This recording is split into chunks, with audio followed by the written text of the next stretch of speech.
Dear all, a warm welcome to every one of you to the virtual presentation of the LUBRIZOL CPVC Presents Women of Vision Summit and Awards 2023, organized by Realty Plus Masterclass in association with FlowGuard Plus, Hosel, and Blaze Master. I'm your host, Ramya Rao, and I welcome you all to this dazzling afternoon of interesting conversations and a sparkling evening of felicitations of our women achievers. I must say, I've chosen to wear this beautiful hand-woven legacy sari for a reason. I believe that a sari does not allow you or tell you to fit in, but in fact gives you the 6 yards of freedom to be, to do, and to create your own style. Just like our women achievers this evening, who we will be felicitating, who have chosen to go beyond the basic rules and create their own rules and become achievers of who they are today. So with that, as we all also know that the United Nations theme for this year's International Women's Day is Digital, Innovation and Technology for Gender Equality. And our experts today will be talking about innovations in the field of building materials and the construction industry, as well as the participation of women in this sector. Before we start with the proceedings, let me inform you all that the event is being live streamed on the Realty Plus website, www.rprealtyplus.com, and on the Realty Plus LinkedIn page and the Realty Plus Facebook page at RP Realty Plus. So without further ado, let's take a look at the brief introduction of Realty Plus. Let's take a look at the AV. Some people are born to show the world which path to choose in a crisis. Some brands are born to do the same. And during the times of challenge, the stalwarts of Indian real estate industry have chosen to do just that by showing others the way to finding opportunities even amidst a crisis. By showing the world how to go about delivering on promises even amidst adversity. Success doesn't just happen, it happens by design, by pushing the boundaries, by raising the bar. It's days of creating a vision and nights of bringing it to life. Knowing that pictures are worth 1,000 words and every word makes a difference. It's doing the research, trusting your instinct and finishing what you started. For the past 19 years, Realty Plus has been turning obstacles into opportunities, keeping the industry informed on the latest developments.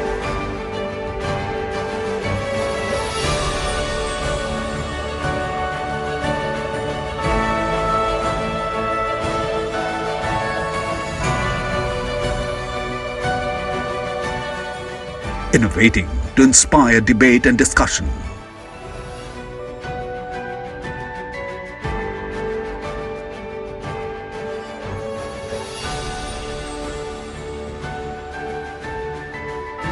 Bringing forth the perspectives of industry leaders.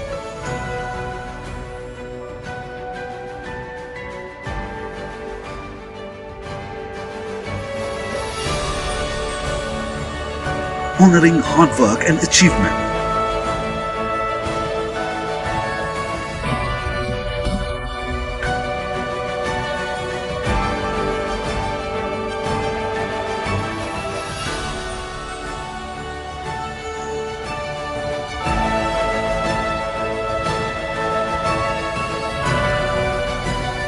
Keeping the industry connected.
This is what we are built on.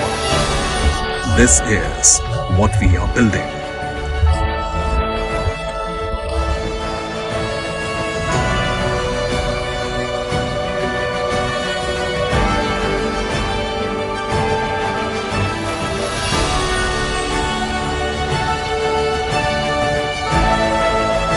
We are Realty Plus, and we lead the way.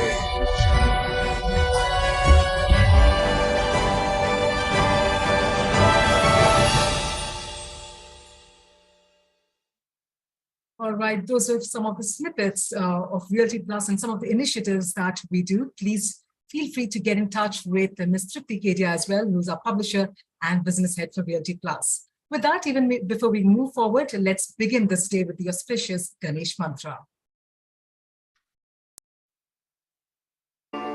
वक्रतुण्ड महाकाय सूर्यकोटि समप्रभ निर्विघ्नं कुरु मे देव सर्वकार्येषु सर्वदा.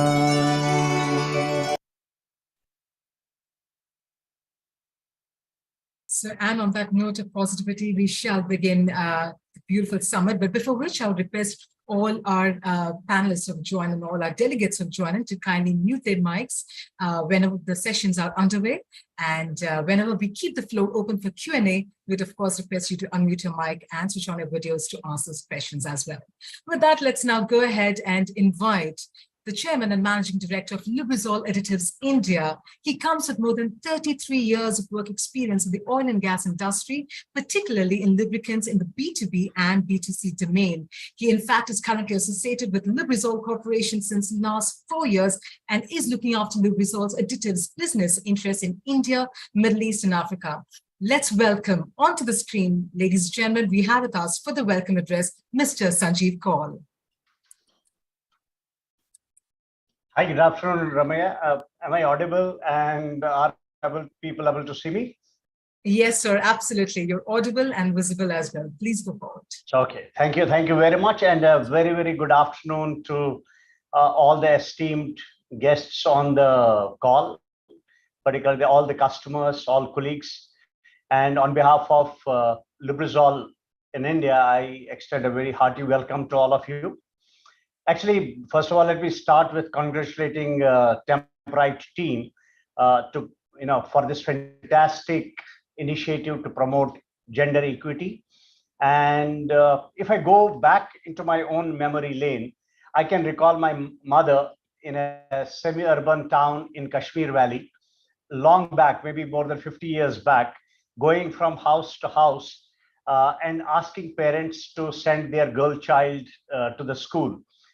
She believed in that if we educate a girl child, we educate a generation.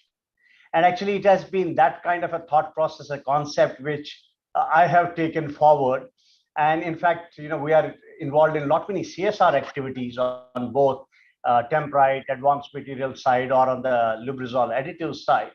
We ensure that the bulk of our CSR funds go towards educating a girl child, making her more self-reliant, so that she can manage her life with much more confidence going forward. And I would urge actually all the people on the call to get involved in such corporate social activities, particularly on encouraging females in workplace, females in getting more self-reliant. Now, if I have to talk about LUBRIZOL a bit, we have on the additive side, let me use an example. We have gone through a major change. We actually used to be a very local. We used to be very male. We used to be very patriarchal organization maybe 4 or 5 years back. But over the last 4 or 5 years, we have been able to transform this organization in a big way. It's a different company altogether. We took a lot of decisions, some conscious, some by design, and of course some by default as well. And if I have to talk about some of the default decisions, I think they all stem from the fact that today female talent is very much available. Females today are as educated, they are as ambitious, they are as capable to work in any field, so long as they are not discriminated against. I do recall, when I did my engineering way back, maybe 30 years back, we used to have 3 girls in the mechanical engineering college in the class. And today, if we enter any of these classes, which used to be considered a bit of a male-dominated one, whether it was a civil discipline, it was mechanical, it was electrical, today we see more than half, or at least close to half, of the students in those classes as female. So the talent availability increased many folds over the last 3-4 years. So it is by default that we can hire more in our organizations. Similarly, if we have to look at what have we done by design, I think we need to recognize that as organizations, we have to change to provide equal opportunities to our female talent available. Our country, our society cannot move forward if half of our population is held back. We need to appreciate that women today have actually far lesser challenges at the workplace than the challenges at home, at least in this part of the world. The dropout rate post maternity is extremely high. So what can we do to help them? How do we educate our male youth to be supportive and at least take half the burden at the home, on the home front, so that the female employees can continue post maternity, can continue to give quality time to their work? I'm equally encouraged by the fact that actually government has also waken up to this particular thing. I think I read recently the Karnataka government has passed a legislation of allowing female employees to work in night shifts. I think that is a huge step to provide confidence to females to work in this particular sector. Also, we have to be a bit sensitive as far as the social science is concerned in the primary education. I see a lot of activities over there as well. If I go back in my school days, we never had a curriculum which was built around raising our awareness around the physiological or biological, or probably the psychological needs of our female colleagues or female students. But today, that is also available in the curriculum. So a lot of things are going, I would say, in the right direction. The question is that are we doing our bit in it so that we promote this agenda on the national basis so that our society moves forward. So these are some of the things, or some of my thoughts, which I thought I would share with you. And I think with that, I wish this meeting, with this conference, best of times. I also wish the winners best of luck. Great job done. Keep winning in your own lives as well. And we are there as an organization to support you. Thank you very much and good luck. And back to you, Ramaya. Thank you. Thank you so much, Mr. Paul. Indeed, I think as you were talking, I was just remembering some of the words that my dad mentioned as well. When he did his engineering, there were hardly any women in his class, and cut to today, how we see women in all pervasive, all industries. And I think it's amazing. Leaders like you are also looking at creating that environment so that women can thrive and achieve their goals as well. So we also express our sincere gratitude and appreciation to the presenter of this event, that is the LUBRIZOL Corporation, the world leader in CPVC resins and compounds with proven performance since 1959. The polymer technologies are designed to solve today's toughest building and production challenges, and it is an innovator and world leader in chlorinated polyvinyl chloride, that is CPVC resins and compounds. LUBRIZOL is also committed to enabling a sustainable future. Its unmatched science also unlocks immense possibilities at the molecular level, driving sustainable and measurable results. Its core mission, ladies and gentlemen, is to help the world move cleaner, create smarter, and live better. To know more, ladies and gentlemen, let's take a look at the LUBRIZOL Corporate AV.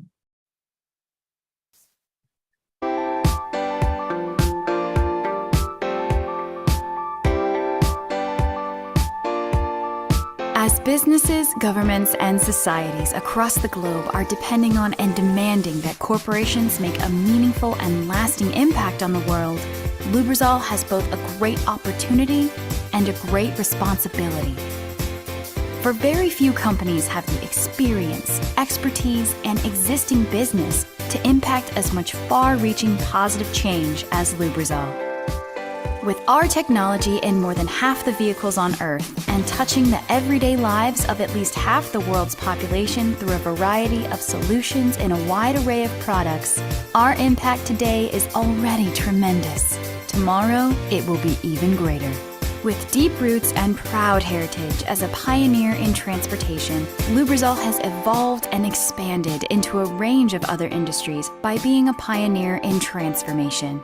This unique ability to help companies and technologies transform is becoming more essential every day.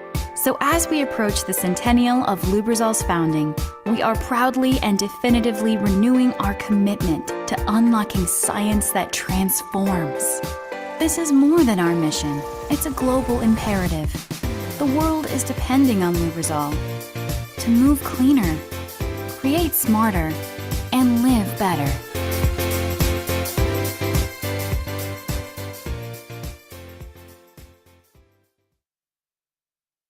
All right. So with that, also do remember to tag us, ladies and gentlemen, on our social media handles. That is @RP Realty Plus on Facebook and Twitter, and RP_Realty on Instagram as well. We also invite you to share your inspiring moment from today's event using the hashtag LUBRIZOL WOV 2023, and do tag us at FlowGuard Plus on Facebook and Instagram, and LUBRIZOL CPVC on LinkedIn. So let's go ahead and spread the word.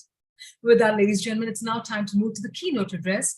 I would like to welcome onto the screen a very, very well-known lake conservationist, Mr. Anand Maligawad, who will be joining us today. Ladies and gentlemen, it's an honor to let you all know that he's known as the Lake Man of India and is working towards rejuvenating lakes and reservoirs in and around the city of Bengaluru. And through constant efforts, he's actually able to plan and rejuvenate about 35 more lakes by 2025. Let's go ahead and invite him onto the screen. Mr. Anand, over to you. We'd love to hear from you.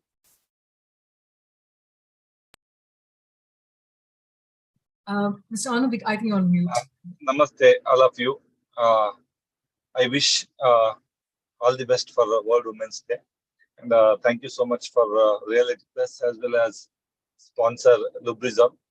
I also heard, talk from the sir that, of course, equality is much more, important for us, as well as, like, if you see, like Dharti Ma, Mother Earth, water, then Vriksha Mata. So everything you see, it is in the, feminine based only, because Dharti Ma, Earth also, it is in the, so I don't know why equality, this, that, and all. That is why so many, you can see goddess is the more powerful than God. That is from Mahabharata, Ramayana, everywhere they are in number one. But I don't know, recent days, slowly, some 100, 200 years back, changed. But now it is coming back. So highest user of the water is also ladies. Morning, when they woke up, majority, then till they go back to bed, they are the highest consumer of the water, as well as water in their hand. So other than working women or anything, if you see 70% of the population which they are in a house women's, so they protect family. Even not only in a humans, 84 crore species, caretaker, means protector of the family, who feeds. You can see most of them are women's, like feminine. So what I'm trying to tell is, like, our mother, our sisters, all should be empowered, and also they should be protected, and they should be in a front line. That is the need of the hour. Subsequently, when water is in your hand, so being a mother, being a sister, being a wife, how carefully we should utilize the water. That value, more than guys, you know very well, because every drop you know very well. And also all these water resources and water bodies, has to be protected, because one mother is the best teacher than anyone. Like mother is the teacher. See, we all learn culture, everything, how to eat, how to sit, all the entire thing is learned by mother. Hardly father, they used to spend time with us because they'll be busy in some other thing, and the mother used to create a lot of culture and other thing. So that is how, like kind of saving water, doing a rainwater harvesting, right, and also engaging the our family in saving water and rainwater harvesting and rejuvenating water bodies, right. So all these things equally contributed by women. See, today I have done about 33 lakes. Highest supporters from the corporate side, highest supporter from the sponsor side is women. Most of them. That is what I keep questioning myself. Why there is no much guys in water body rejuvenation frontline? Like all the corporate officers somewhere who calls, who support me, who talk about water body rejuvenation, afforestation, wildlife, and all, they're all women. So we expect more women to be in a CSR, more women to be in the environmental restoration. Also, we are also trying to bring in more women into lake rejuvenation activity. So where they can execute, where they can work on water bodies and afforestation.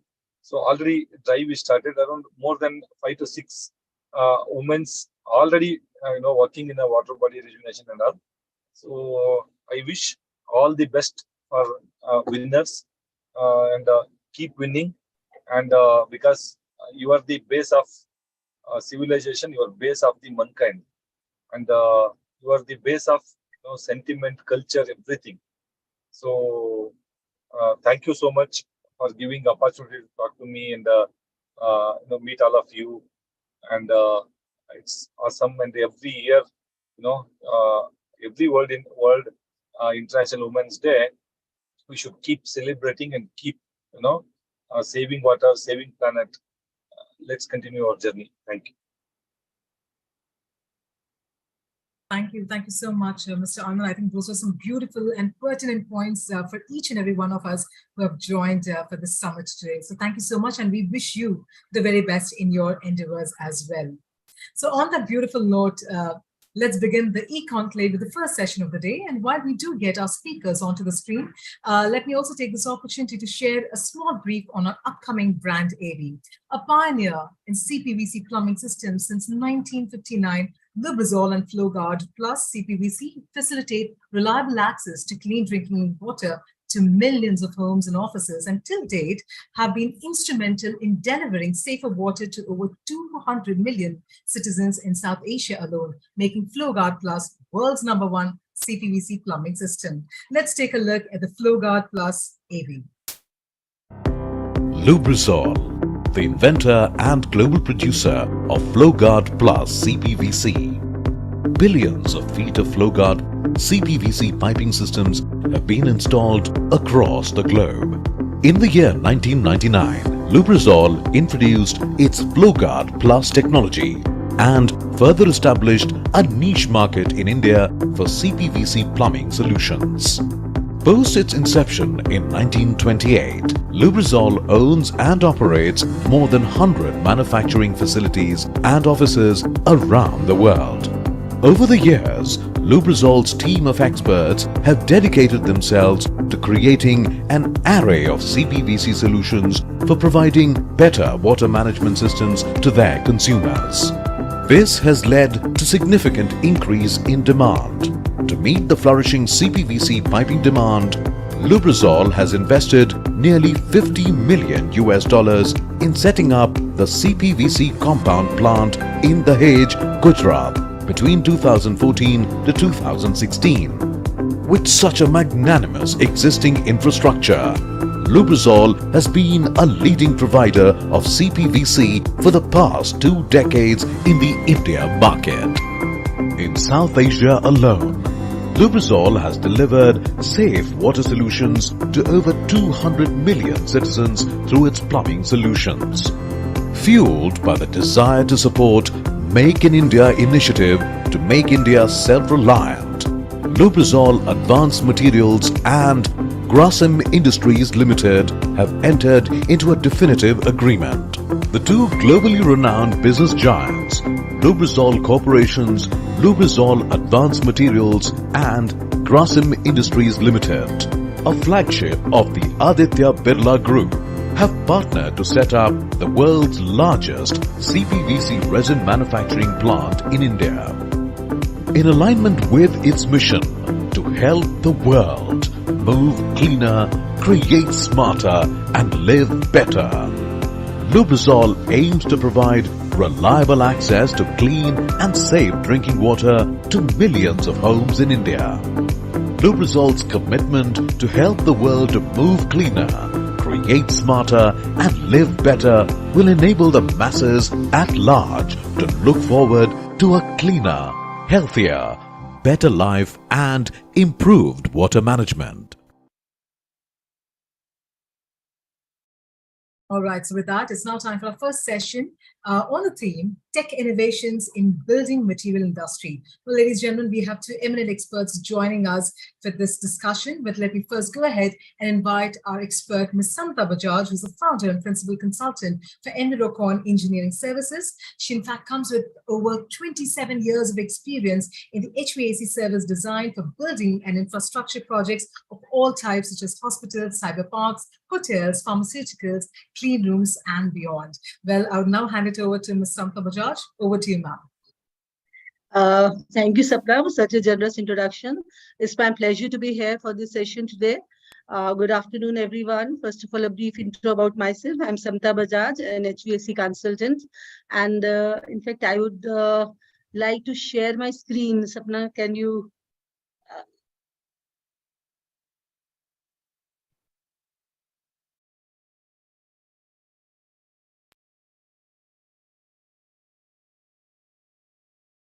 So yes, Ms. Bajaj, we can see your screen right now. Is my screen presentation is legible? Yeah, yes, okay. Yes, it is now. Perfect, yeah. So, friends, actually, building envelope, it's the skin of the building comprising external walls, doors, windows, roof, and the lower floors of the building.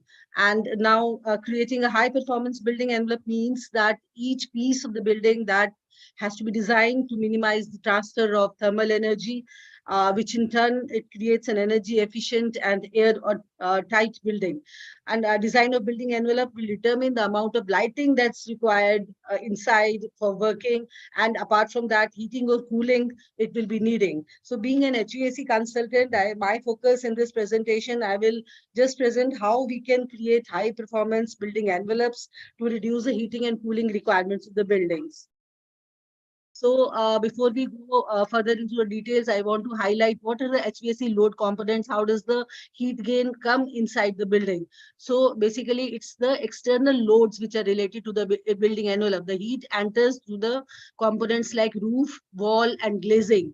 That is because of the solar gain. Then we also have the transmission gain, which happens because of the temperature difference between the outside and the inside. So in this brief presentation, in fact, we'll be restricting only to the external loads and particularly only to the building envelope, because there are other factors also, the internal loads or the system losses will not be covering that. So in this figure, I'm highlighting what is the building envelope comprised of. So we have the exposed roof, we have the exposed wall, then the glazing and the intermediate floors from the heat ingress to the building happens. So this is a very simple formula which determines what will be the heat gain inside the building. That is Q is equal to UA delta T. Q is the heat transmission into the building in BTU per hour. U is the heat transfer coefficient, amount of heat energy coming in per square feet.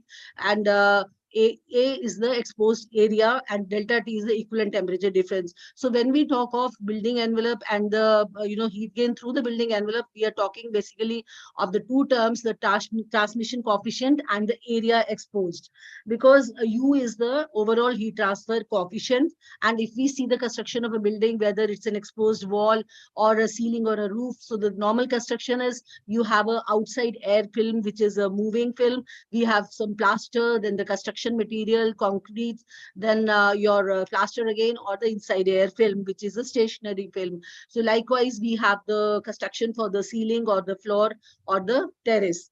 Now, how does it happen? All the different elements of the construction assembly, they pose some resistance to the heat or cooling flow into the building. So all these resistances, just like in electrical circuit, they will add together to form a cumulative figure, and the reciprocal of the total resistance is the U factor, which is the conductivity. How much conductivity it will be offering the assembly for the heat ingress. So how we can reduce, if we consider a building, how we can reduce the heat gain into the building?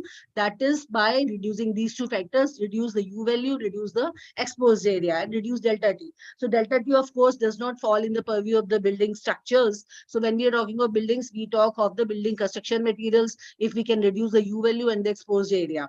Now, how we can reduce the U value? That is by selection of appropriate construction material, use of energy efficient glazing, and adding insulation to roof and walls. So nowadays, in fact, a lot of energy efficient glazings are available, which can reduce the heat gain into the building substantially. So amongst these, we have the interior shading devices like Venetians, drapes, exterior shading devices, operable exterior devices, insulated glasses, solar control glazing, and then we have low E glazing. Low E glazing is the, it has some sort of thermal coating which will prevent the heat transfer into the building. Super windows, which are a blend of one or two of the above earlier mentioned features. Then we have today now smart windows or the dynamic windows, which can even switch over the properties. They can change from clear glass to reflective glass by applying some voltage in the electrodes provided into these based on the incident Excuse me, solar Ms. radiation.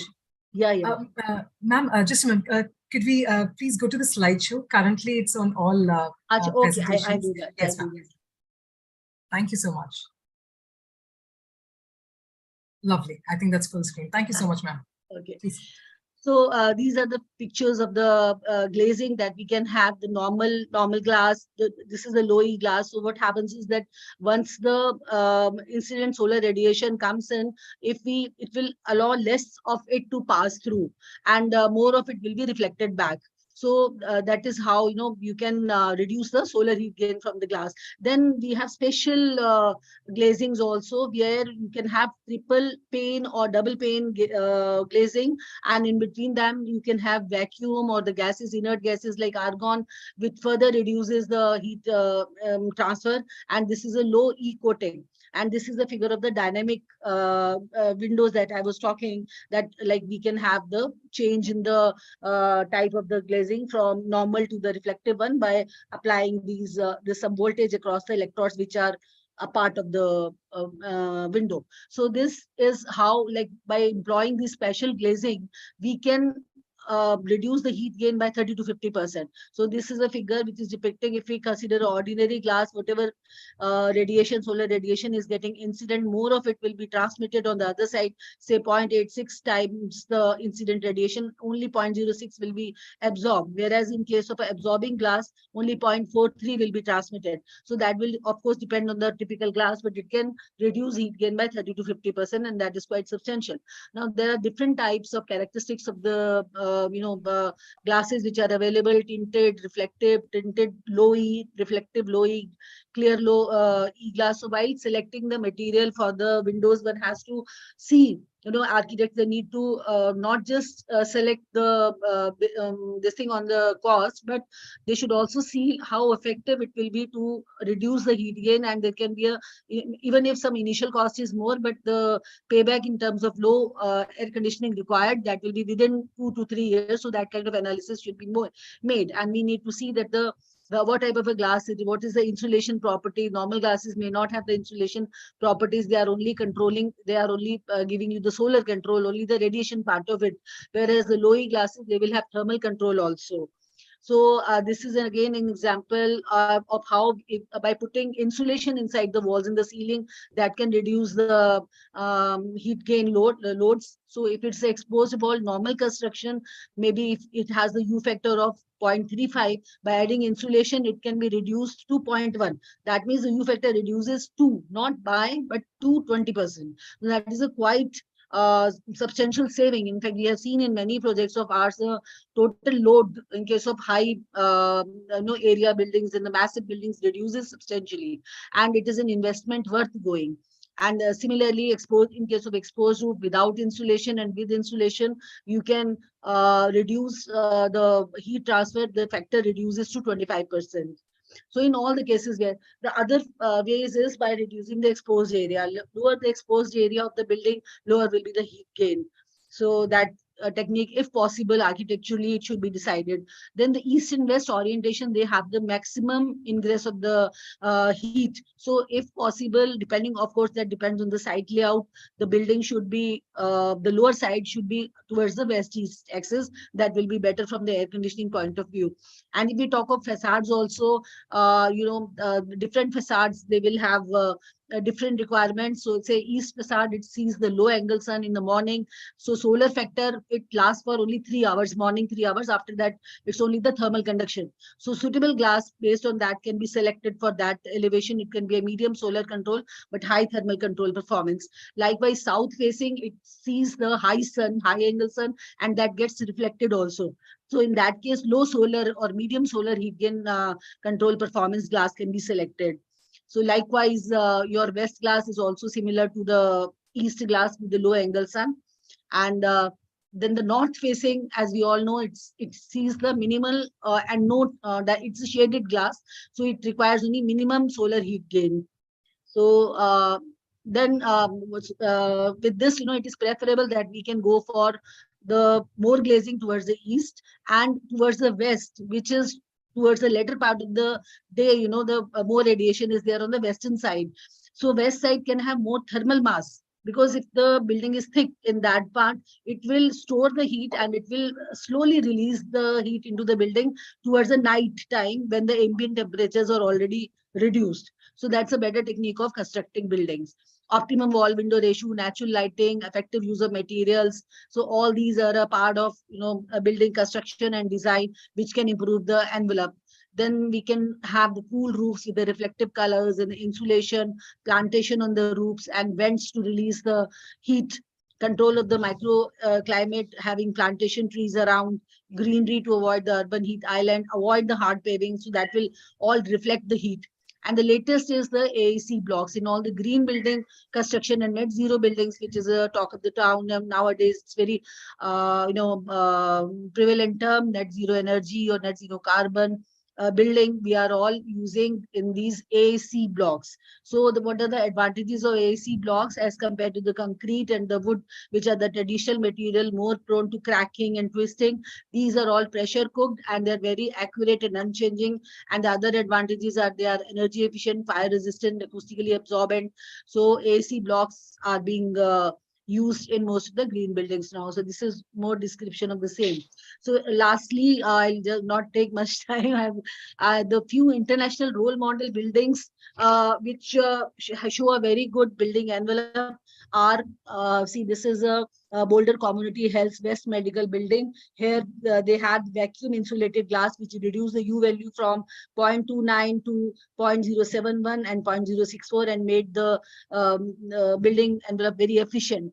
This is another example, American Geophysical Union, Washington, DC, and here all the walls and roofs, they were insulated with the closed cell spray insulation, achieving very low R value of 30, and they went for triple pane air-filled dynamic glass windows. So that, as I said, they're very much energy efficient.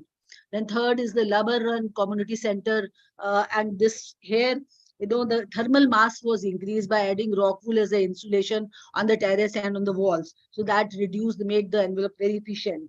Then this is a Catalyst building, Spokane, Washington. This is a zero energy, zero carbon building.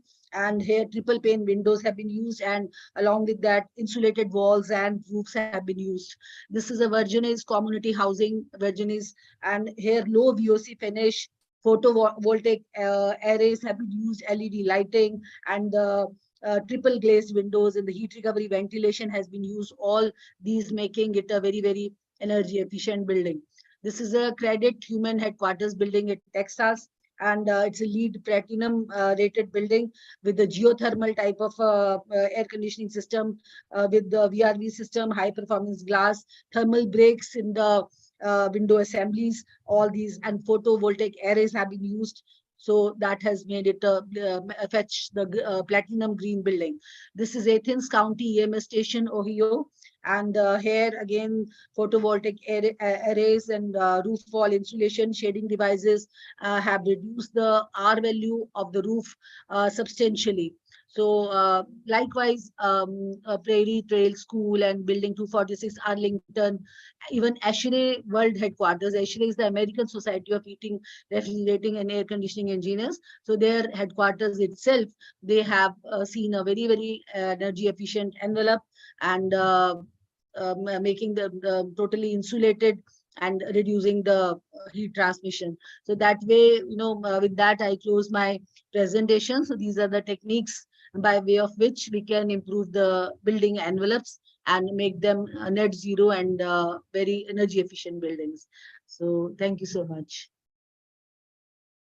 Thank you. Thank you so much, Ms. Bajaj, for that expert talk. Indeed, and continuing with it, we have our next expert also ready for the next conversation. But we request Ms. Bajaj to remain, for the event, for the summit rather, because we will have questions from the audience, which we shall take after the next expert talk. So request you to remain on screen as well. So with that, let me go ahead and invite our next expert. Ladies and gentlemen, we have as the General Manager for Research and Innovation from Ashirvad by LA Access. Ladies and gentlemen, he also comes with the Six Sigma certified professional with over 15 years of experience in research and application development focused on polymers and nanocomposites. He has a long list of patents under his belt and has led corporate research and technology projects with global cross-functional teams as well. So let's have on screen, ladies and gentlemen, we have with us Dr. Shirish Pankaj. Yes, Dr. Pankaj, could you unmute your mic, please? So hello and good afternoon to all of you. Is my screen visible, please? Yes, sir, it is. We could just go on slideshow. Okay, great. Beautiful. So good afternoon to all, and thanks a lot for giving me an opportunity to present a topic which is very close to my heart, that is technology innovations in building industry. So of course, this, if we look at this topic, it's a huge topic, and there are so many things which are happening all around, be it concretes, glass, which we have heard in the last talk, and of course, many other things. So the topic which I'll be covering is more related to plumbing and the water management within the industries or within the buildings and building industries. So if we look at the mega trends in the building industry, we are normally talking about sustainability. That is, we want more greener building, more recyclates into the buildings, etc. More energy efficient buildings. The second is we are going for high rise. This is a trend that is going on. So we are in dearth of space and we are going vertically high. And similarly, we want our buildings to be smart with more automation, with more IoT driven, more data analytics into the building, more ideas on habits which are observed with the dwellers, and then optimizing the usage of all the resources within the buildings. That's what's happening these days. We are, after COVID, we are looking at strongly on the prefabricated structure and modular structures to rev up the speed of the construction. Of course, resilience is important because we are going vertically up. There are multiple other factors which are coming in. And very recently, we are seeing a trend that is related to health, safety, safety and resilience of on all the dwellers. So they are thinking about health, whether this building is safe, whether this is healthy living or not. So that's something which is coming back. And of course, for architects and all the designers, building information modeling is coming up a big way. But looking at all these elements, they can cover a wide plethora of things. But I'll focus my talk today on more plumbing, pipe industries, and what are the key innovations which are happening in the mode of transport of water. So coming to the first topic, that is material of construction. So if you look at over the years, we are evolving and we are finding new materials of construction. Say, for example, earlier we used to have the GI pipe. Now we are going towards the CPVC for freshwater transportation, or UPVC for freshwater transportation, as well as for the drains. Uh, Earlier, for the column pipes that is used for extracting water from the ground, we were using UPVC. We were using GI, DI pipes, and now we have moved to completely to UPVC. So that's what the trend is now.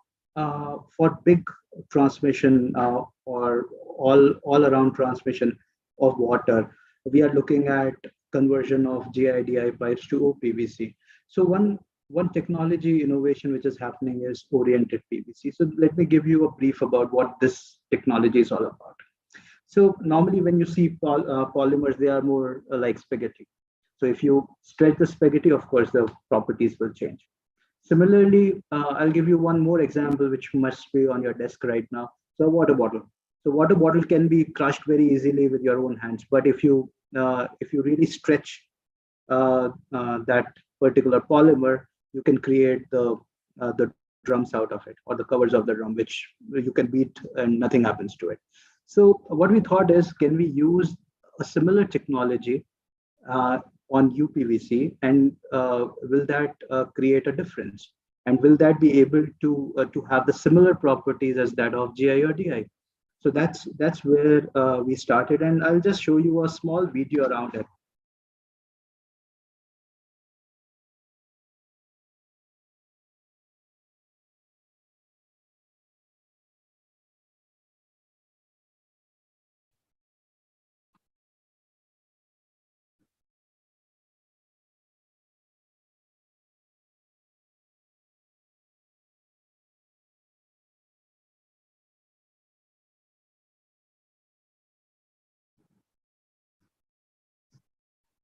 Mr. Pankaj, I think there's no audio that's coming for the video as such. That needs to come in from your laptop as well.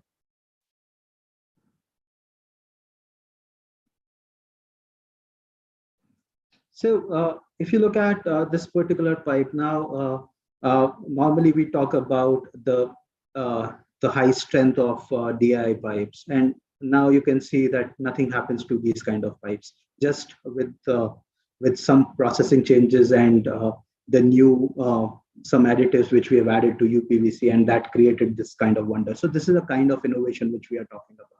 So if you look at from the sustainability perspective, it has high C value, so it is more smoother. So you can use a lesser capacity pump, and you can get the same kind of transmission of water. Similarly, there are from the health perspective, and there is no leaching into these pipes, and these are anti-biofouling also. The third is that there is a low water hammering because of the flexibility, and that makes the life easy in such kind of installations. Now, coming to the next, so we are moving towards modular construction. So when we are looking at modular constructions, we are looking at flexibility in the construction. So similarly, we want to have flexibility in the pipes. So that's where we are looking at a very different kind of pipe, which is made out of PERT as well as PEX together. So they are all co-extruded together to form the pipe, which has similar properties like CPVC, and it can be easily crimp fitted for fittings, or it can also be electrofused. So that makes the life of a plumber very easy, and for big modular constructions, this can be a game changer in future.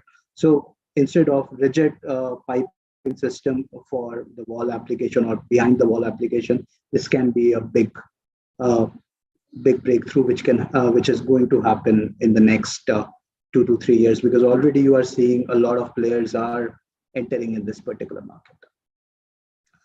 Going to the next, of course, this is what you will be hearing uh, in the next some advertisements also, or a talk, that is Blaze Master.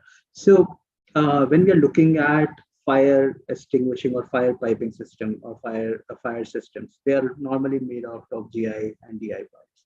So that has been converted now to CPVC for, of course, for the lateral applications, not for the high hazard area, but for the light hazard area, you can use uh, unique CPVC formulated compounds, and they are mainly used to carry water under the fire. If the fire is on, they are used to they carry water like your plain GI laterals, and that is where it can replace those GI. The main advantages of such kind of systems is that normally in GI you see a lot of rusting, and these rust can get accumulated to your outlet or to the balloon, and that may affect the functioning of the entire system. The secondly, there is a lot of there is no biofouling inside, and if you open any of the GI system, you will see black water falling through. That is also been avoided, and it is very easy to install. And then finally, you are able uh, to do your tile works, etc. Uh, before, and you can do this installation later. So there is no mark or no welding marks which you can anticipate in such kind of installation. So these kind of systems are also UL approved, NSF approved, and now they are also coming up in India, and many fire departments are giving approvals to for these kind of pipes to get installed in our buildings. So this is all about the change of material which we are seeing. Basically GI, and now they are getting converted into polymers or CPVC, UPVCs, and polyolefins. The other element which is taking a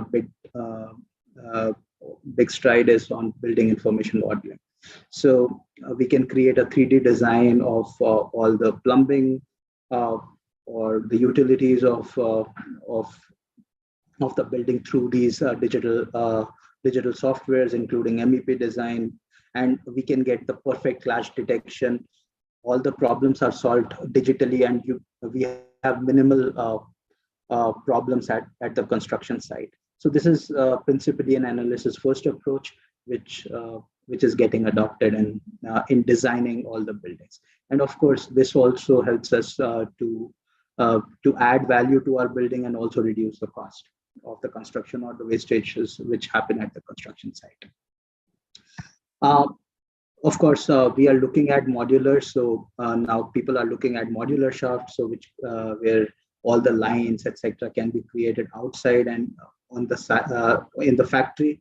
So all the recycled water lines, potable water lines, conduit lines, rainwater lines, soil and wastewater lines can be installed in a frame outside in a factory, and then in the side it can go directly, and you can stack one over the other to create this entire shaft.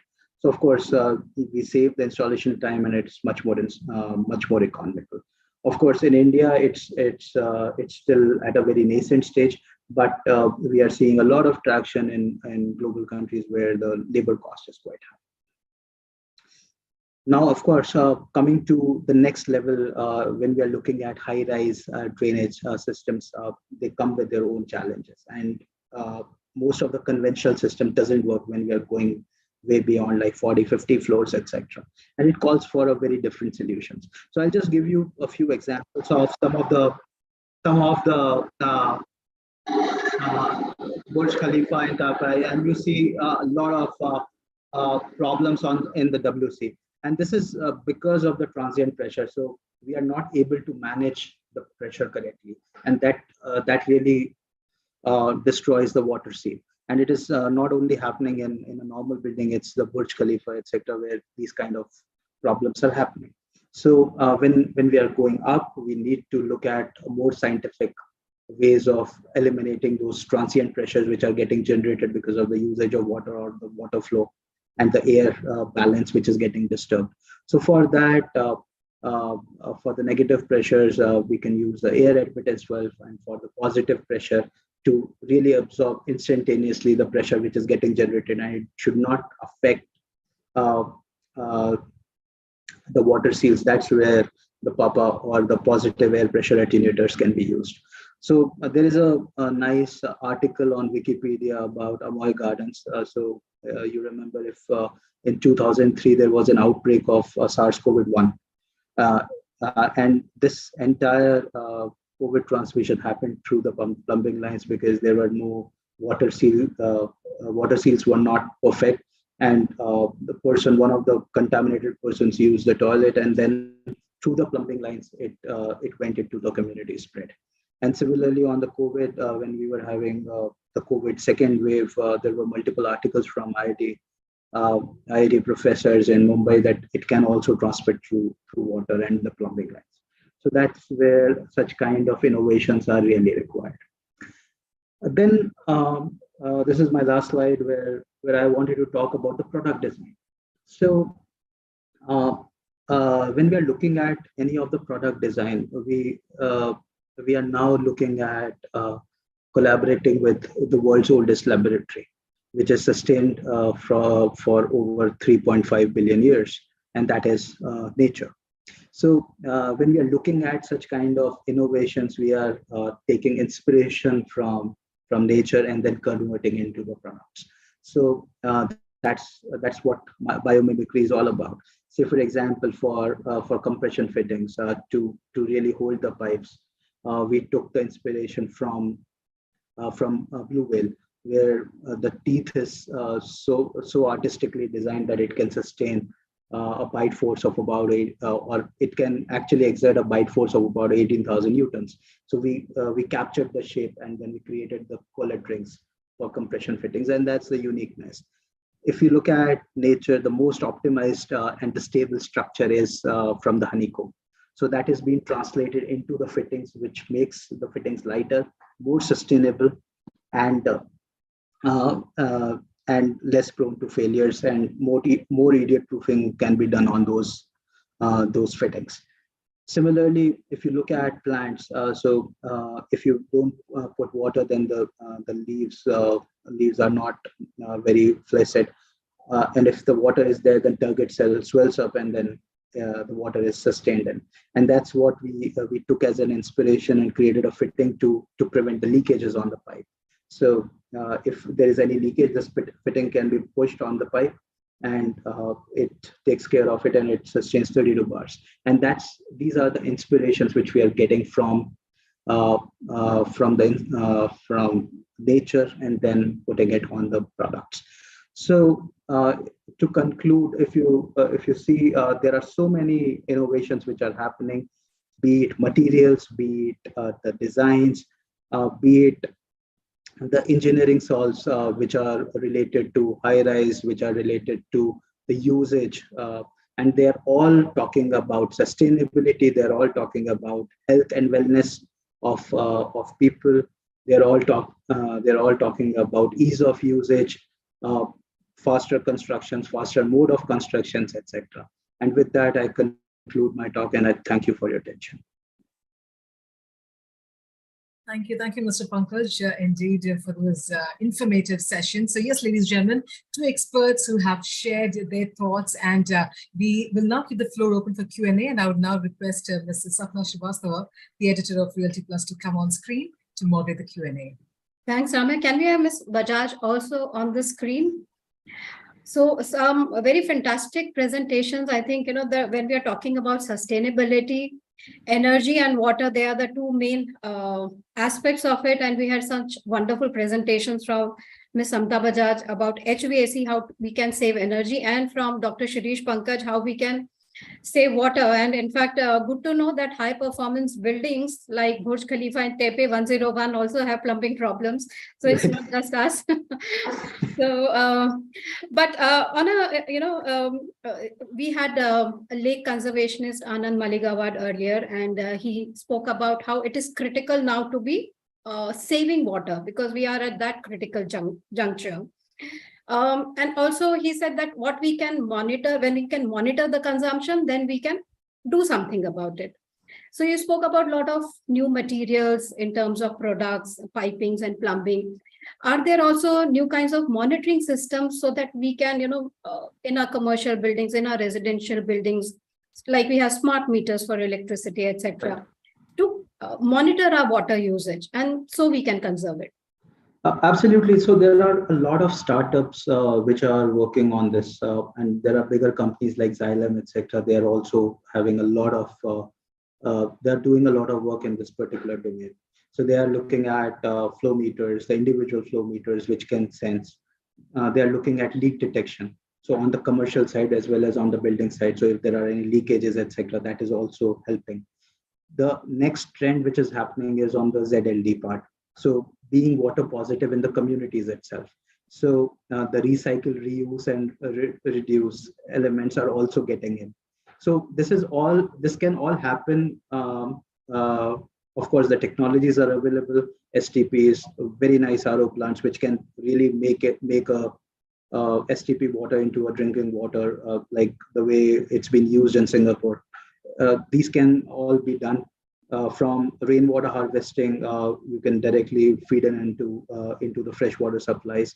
So these elements are all done, but without proper measurement, it is very difficult to get to. So there are technologies, and of course, because of the cost of those technologies, it's not very easy and pocket friendly to be implemented. But yes, there are big builders who are entering in, and then they are looking at. Say, for example, there are few builders within Bangalore who have incorporated such kind of technologies in their buildings, and of course, it's a new trend and it needs to be done. Yeah, till now we had not been taking water very seriously. But yes, as you said, so technology is there. It's a matter of scaling up and Absolutely. making it more cost effective for everyone to start using it. Ms. Bajaj, similarly, water is very important in HVAC as well. How can we save water there? There are a lot of technologies available in terms of cooling systems, but it's something new that we can look at, which can become, even for a smaller scale setup also.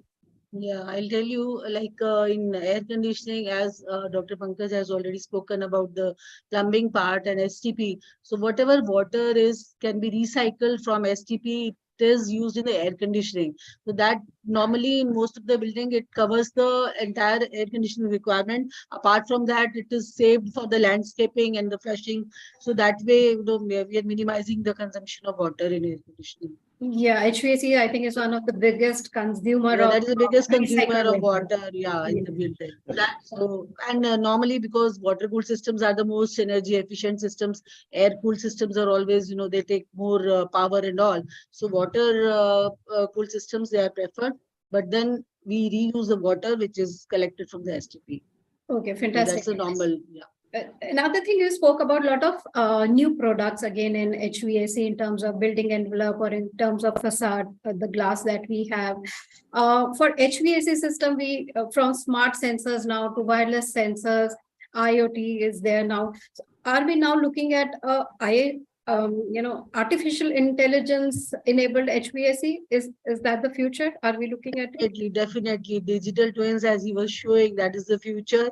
And it's already being done, instead of making the building just initially, we can always see what is going to be there and we can improve it in the design aspect only. So that is already in the processes and the like good companies are going for it. Already IoT-based systems, cloud-based systems, they are already in. And in India also, we are using them now? We are using them now. Yeah. Okay, fantastic.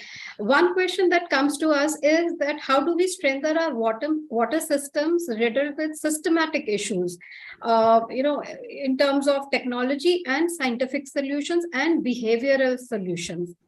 So, Dr. Pankaj, apart from technology, what other things are required when we are talking about our water systems? See, if I'm looking at the construction, I'll give you a very nice example about behaviors. So rainwater is something which is mandatory now to be there for every building. But what we are seeing is that people just put a pipe which is just hanging, it doesn't work. So that is something which needs to be looked at, and it's about the conscience of people that who are using it, and because this is not for us, this is for our future generation, and we need to save water, because then water will be very scarce. And you might have heard very recently, like South Africa ended up completely dry area, and same was anticipated for Bangalore also uh, about a year ago. So that's something which we need to look at, and it requires heavy behavioral uh, uh, change which is required. For example, reuse of water, like for flushing and for toilets, etc. Now it's getting mandated, but earlier it was a taboo, and people were not willing to even use those kind of those waters which are getting treated from STPs. So this is something which is changing along with the technology, because technology is evolving. So people are also comfortable. They are not smelling that water. The water is bit clear. So that is where everything is getting changed. So of course, Right. behavior element is required. Right. I think once we start charging for water, that would be the biggest change, like we do for electricity, and we start getting the bills for water. Yeah. That would be the biggest booster for behavioral change. One last question, Ms. Bajaj, it is about duct work. What are the question that we have is, are there some latest products or systems for duct work for HVACs?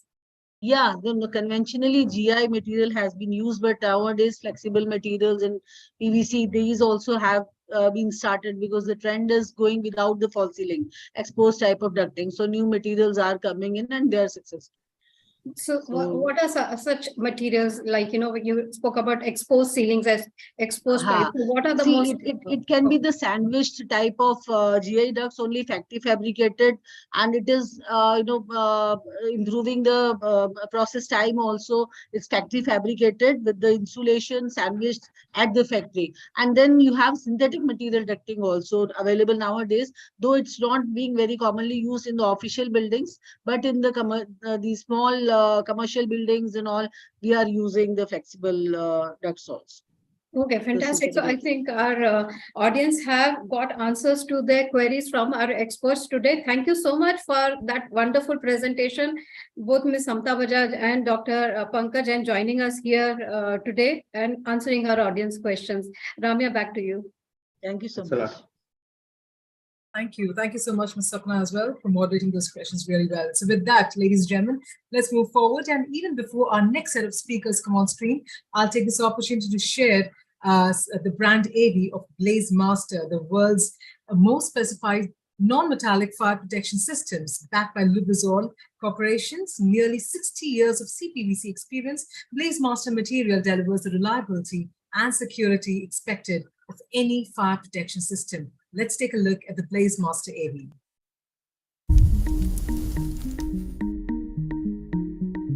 When fire strikes, there is limited time to escape and no time for unreliable safety equipment. That's when your reputation is most on the line. Not all orange pipe is the same, so make sure to install the reliability of a BlazeMaster CPVC fire protection system, the most specified non-metallic fire protection system in the world that has one simple goal: to save lives and property. BlazeMaster Fire Protection System's lightweight construction and simple joining system creates a cost-effective and easy-to-install fire suppression solution, providing property developers, engineers and installers with protection against their profit loss and reputation damage. With worldwide approvals from industry standards and certification bodies, along with the specialized advice and support from the most professional team in the industry, you can count on BlazeMaster pipes and fittings for your next residential or retrofit project.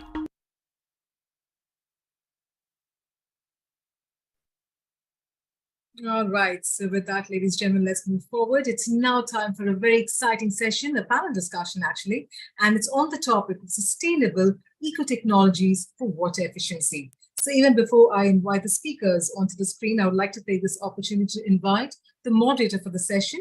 We have with us the subject matter expert and SME in Water Management Embassy Services Private Limited, who works as a water management SME at Embassy Services, the property management arm of the real estate Mammoth Embassy Group. She's currently in charge of handling drinking and sewage water management across pan-India portfolio of Embassy Services, spanning over 120 million square feet across 11 states in India. Ladies and gentlemen, I would now like to invite onto the screen we have Ms. Hemalata AG.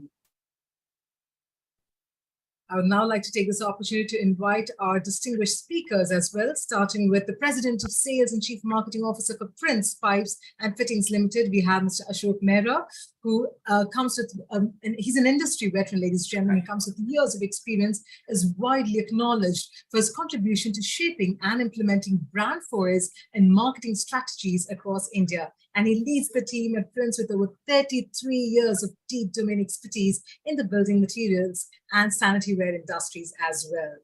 Joining them, we have with us Shakuntala Ghosh, the Principal Architect and Partner for Ghosh Bose and Associates and Chairperson at IGBC Kolkata Chapter. Now, Ms. Ghosh has been actively involved with the green building movement since its inception. She is on the Technical Advisory Committee on the National Rating System for Green Buildings by MNRE as well. And joining them, ladies and gentlemen, we have with us Shama Chanekar, who's a Vice President for Architecture at Bharatiya Urban. She's an architect and is proficient in master planning township and mixed-use developments for malls, hotels, and high-end branded residences, and has more than 20 years of experience. She's also an alumni of Goa College of Architecture. And with that, I'll now hand it over to our moderator, Ms. Hemalata, to take it forward from here. Yeah, hi, good evening, everyone. Thank you, Ms. Ramya, for giving us this opportunity for to moderating this panel discussion on sustainable eco technologies for water efficiency. Thank you very much. I'm unable to hear you. You are on mute. Yes, ma'am. Could we have all of you turn on your videos if that's comfortable? Yeah. Sure. Thank you. Hi. Hi, sir. I'm Mr. Ashok. I'm Ms. Shakuntala. I'm Ms. Shama. Hello. Yeah, hi everybody. So already our introductions have been done by Ms. Ramya. So I'm Hemalata. I'm part of Embassy Services as a water management expert from 2017. I'm taking care of all water and wastewater management across pan India. So in 11 cities. Basically, I'm an environmental engineer. I've done my master's in environmental engineering. I have 20 plus years experience in water management field. I'm very happy to join you all for this panel discussion. That's great. So coming to the discussion, as we all know, water is a precious and non-substitutable resource that sustain life on this planet. So, and also we are aware that only 2.5% of fresh water is available on the earth. Further, only 20% of that amount is available for the consumption, which is fit for consumption. Nowadays, because of rapid urbanization, uncontrolled sewage or untreated sewage disposal into the water courses, water sources, it's leading to misuse, and as well as the depletion is a universal, problem for all of us. So now we are in the era where we must protect our water for ourselves and for our future generations. So coming to the topic, water management is just not a source, but also to protect our storage, supply infrastructure, and its treatment to give the better quality and best quality of water for the heavily urbanizing environment in India.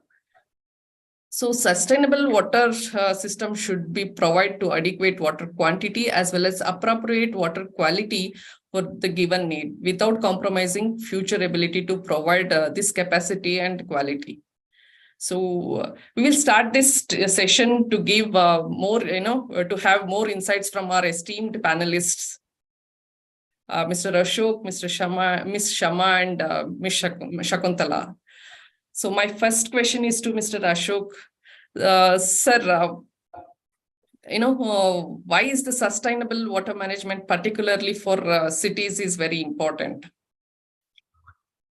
Thank you. Thanks a lot, Hemlata. I would like to first start by thanking for having me as one of the panelists. I would also like to thank LUBRIZOL and of course Reality Plus for the efforts that they have put in towards this summit.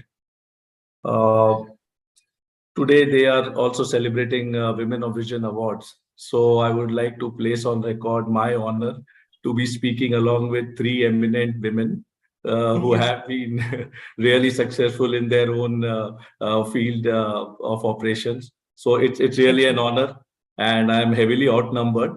I know that. So look forward to a lot of insights from you three experts. We are, of course, more from the product provider side. Coming back to the question of why is it important, why water sustainability is important for cities.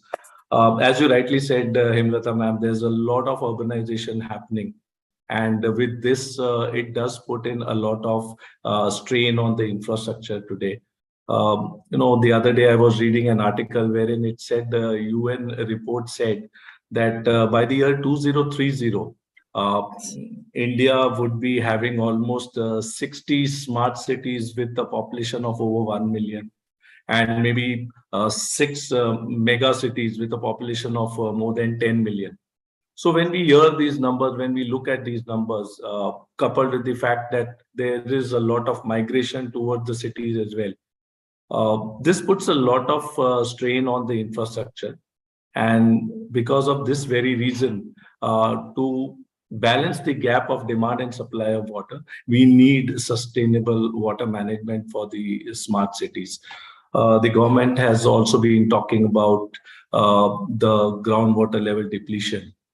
We know for sure cities like Ahmedabad, Delhi, Bangalore have reported have reported a dip in the water table. So it becomes very necessary. Water, of course, as you rightly said, is becoming a scarce resource, and we all need to behave very responsibly towards sustaining this. Sustaining doesn't mean only providing access to people. It also means exploring ways and means of alternate ways and means of efficient consumption of water. And of course, it also means ways of treating wastewater. So we at our level are doing our own bit. Government has come up with various schemes, and we, in our own humble way, are being a participant or contributing towards those schemes. I think that I'll speak about later. Coming back to this, so this is the reason, it becomes more and more important that we become very responsible towards sustaining the water levels in the country today. Thank you, Mr. Ashok, for giving a brief input on at what stage we are in the groundwater depletion, how government is taking care of is working towards the saving the water and searching for the alternative source and treatment methods to have a better water quality for the use. Thank you very much, sir. So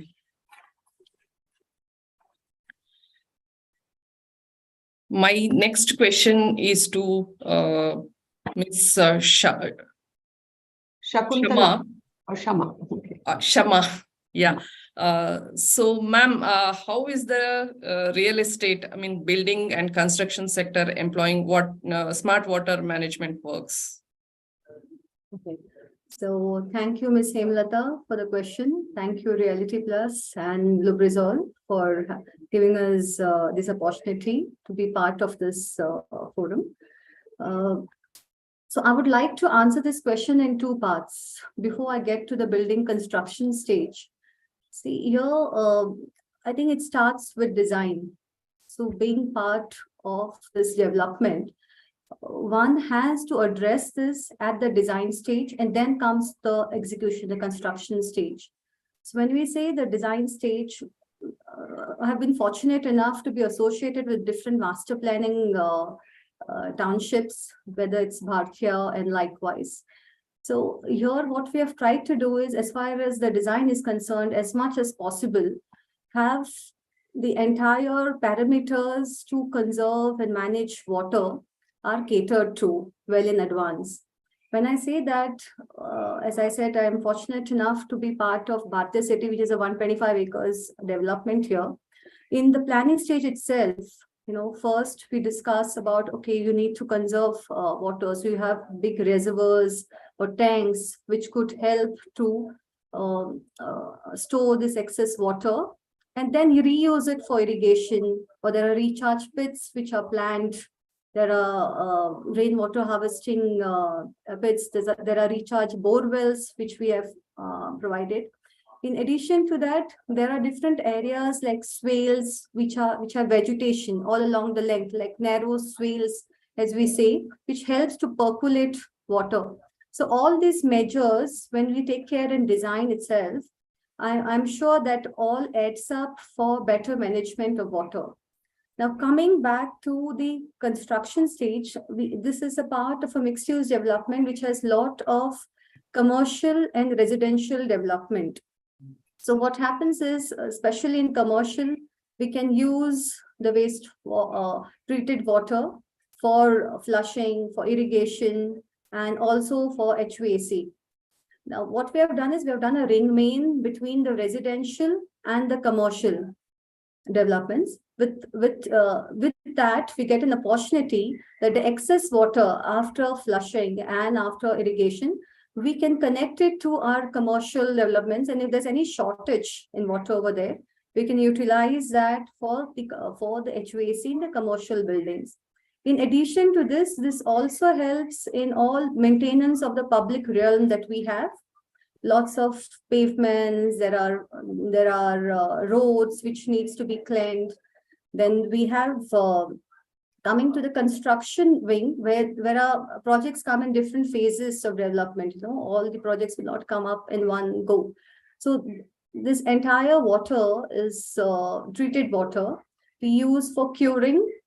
We use the tertiary treated water we use for the RMC plant as well.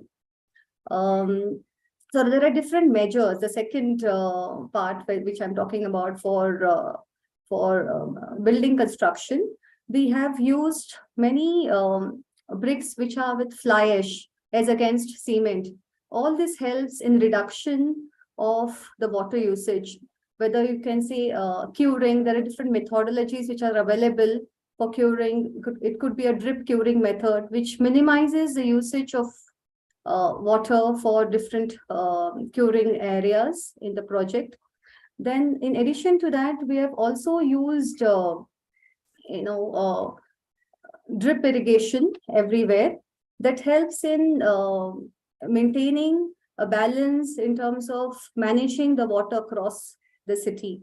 Wherever possible, we have used dry mortar in the construction. Also, there are areas where rainwater water harvesting ponds, natural ponds which are created on the construction sites. And most important, when we do construction, planning of the water management is the most crucial element in managing the entire water on the building construction sites. So this is what I had to say about the building construction strategies. Thank you, Ms. Shama, on giving more inputs on how to address this water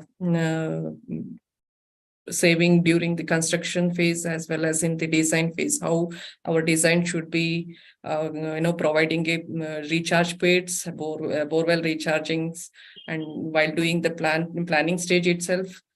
And during the construction phase, whether it may be a curing, or it may be a drip irrigation, or it may be using a dry mortar or drip curing. These are the few inputs which helps in reducing the water consumption. Maybe as a saying is there, every drop water may create a mighty ocean. So a drop of water is saving will be saving a water. So thank you, Ms. Sharma. My next question is to Ms. Shakuntala. Hi, ma'am. What are the challenges of intelligent water management in India? Okay, so I think good afternoon, everybody. It's lovely to be here, and ironically, it is coming a couple of days after I spent 2 days, beautiful days on Kovalong Beach, looking out at the ocean. And I was looking at a lot of water and thinking about water and thinking about the relationship of human beings, not only human beings, all life to water. We came out of the water. We are 3/4 water.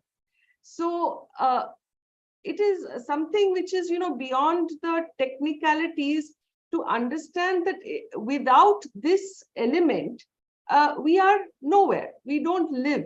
And that the statistics, Himlata ma'am said very correctly, like if all the water on the planet is in orange, then the potable water is one tiny drop of that orange. And this water stays with us through the entire cycle of life. That was there at the time of the dinosaurs, and it is there now. It will be there hopefully later again.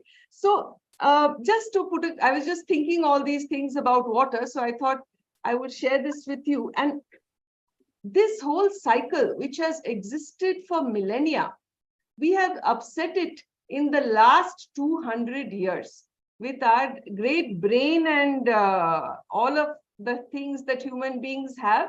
We have managed to completely pollute, deplete, and really abuse our sources of water.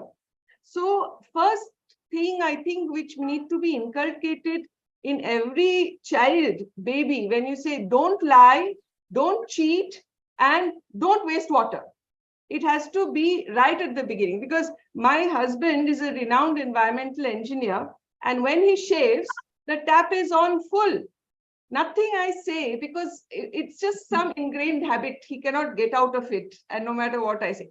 So this mindset, which comes from the very house where we see the person car washing with the hose, in the same resort which I was in the ocean, the whole place was being sprinkled, no drip irrigation. This is high-tech stuff, right? So the amount of water which is being wasted throughout the country for people who don't have access to this information, I think it is an information gap, because this was a really good hotel, but obviously somehow nobody had advised them about the drip irrigation, and nobody talked to the person who was watering the lawn so lavishly while talking on the cell phone.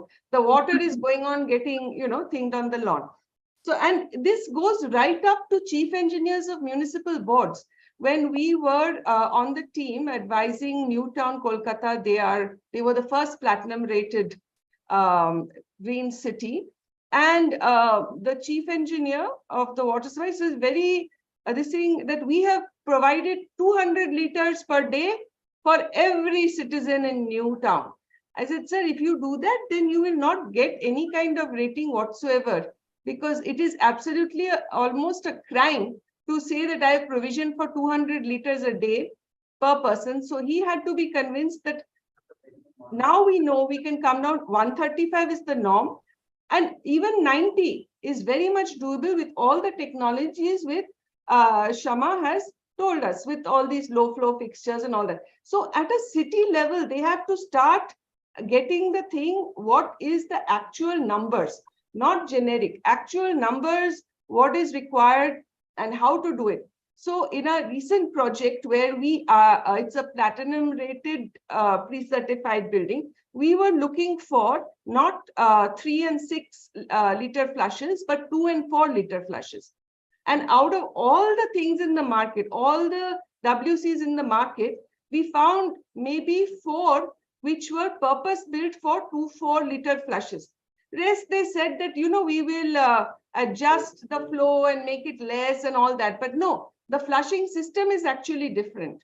So the entire stakeholder system, from those who are Of course, architects and all now are much more aware, but from the decision-making people at the very top, like you go to Bangalore, they will all, if you want to buy a flat, you will be shown beautiful flats with marble and this and that. It is Singapore. If you ask, what is the water issue is, I mean, where is it coming from and how is it handled? Suddenly a little shifty idea. Yes, we will manage something, we'll get connection and all of that.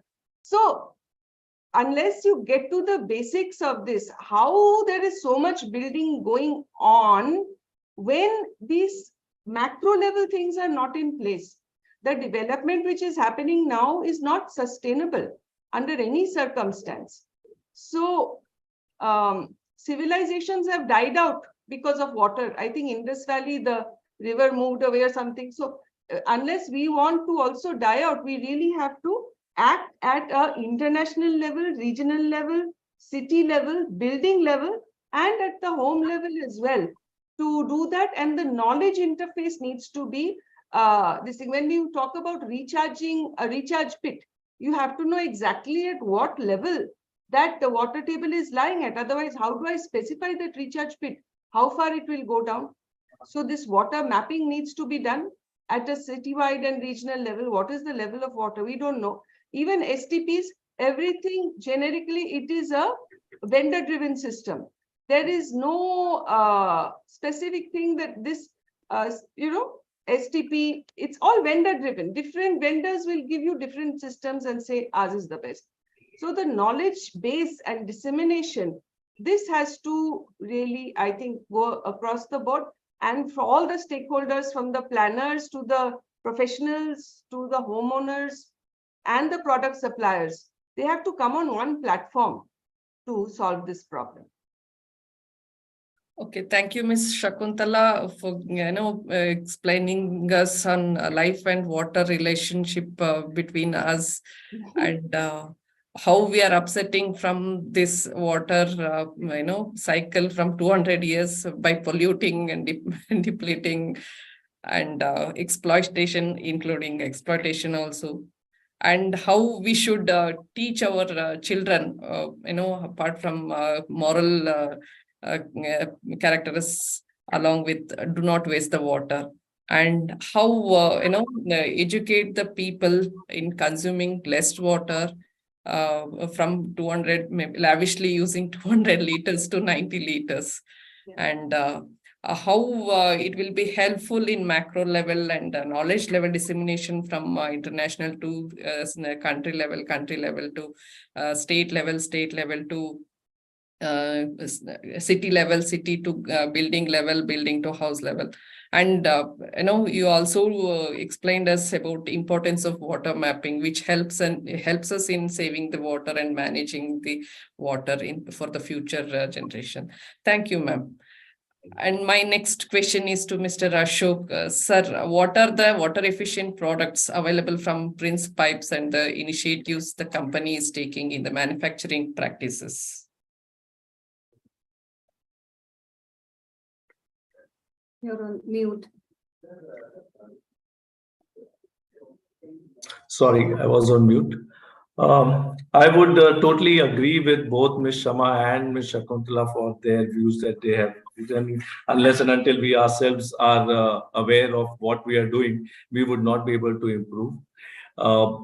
Speaking professionally, ideas that we get from such eminent architects, they motivate us to come out with products which would help in such efforts. So, ma'am, we are in the process of introducing our bathware range also.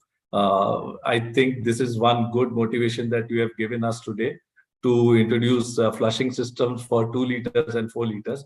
We would definitely want our R&D people to work on that. And I think this is one good thing that I have taken away from this discussion today. Coming back to what efforts we take, we are working very closely with the government. We are in our own humble way. I said we are participating in the government projects like Jal Jeevan Mission or Nal Se Jal or Har Ghar Jal. So we're working on various polymers which provide, as a source of water transportation. And as a matter of fact, in our own in-house factories, we have 7 factories all put together. So we know that we being connected to the water industry, we have to be very responsible towards it. All our factories are ISO 50001 approved, all of them. In fact, one of our factories, Jaipur, has won the IGBC Platinum rated green building certification. And a gold award by NAMC. So we have been working diligently towards reducing our water utilization ratio year over year, which has gone down. We have adopted a circular approach of reusing water multiple times to reduce our dependence on fresh water in all our factories. So these are some of the things that we have done. As far as products are concerned, you must be aware we are in the manufacturing of pipes. And when we talk about pipes, we have roof water pipe for our water harvesting. This water harvesting we have in all our plants, and we're proud to say that we produce these pipes which help in roof water harvesting. We are working on introducing some new products very shortly, which would also help in siphonic drainage and harvesting of water in a much more efficient manner. In fact, one of our products, which is in collaboration with LUBRIZOL, so Prince FlowGuard Plus CPVC pipes, now they are Griha Council certified products. So any leads or any Griha projects are there, people can use our CPVC pipes and they get Griha points out of that. Our PPR range has got a WRAS certification from UK. So we are working diligently towards closely working with the government and with the private developers and try to come out with new products which would help in water sustainability. Thank you, Mr. Ashok, for giving a brief information about the products. And my next question is to Ms. Shama. Which are some cutting-edge water management strategies available for the property owners? Yes. So the most cutting-edge water management strategies, they're very comprehensive and very tech-enabled. I was very overwhelmed when I came across different IT companies, since we have office buildings as well, not only residential. They are also very keen to get IoT in the picture over here. So what we're trying to do here is the best strategy would be monitoring the usage of water across every level. Okay, whether it is indoor, whether it's outdoor, at the irrigation level, or whether it is at the cooling towers level. This IoT-enabled softwares and these tools, they help in mapping out the usage of water across every level. And this gives you the visibility, this different data points gives a visibility for the usage of water across the property. I think with this, it really helps in terms of managing the water when you have visibility, okay, where and what is happening across the level of the project. Second thing, what I came across over here in our office buildings as well, is there are IoT-enabled softwares now which are predicting those various equipments, whether there are pumps or whether there are these cooling towers, if any kind of maintenance issues are there. This we can predict much in advance, and this really helps at the adequate time that we can, without wasting any further water. This really helps in better maintenance, and it shuts off the system at that point in time. So that is a very positive thing that I'm coming across with different clients nowadays. Another very important aspect, I would say, is leak detection. More than 30% of our water goes in leakages.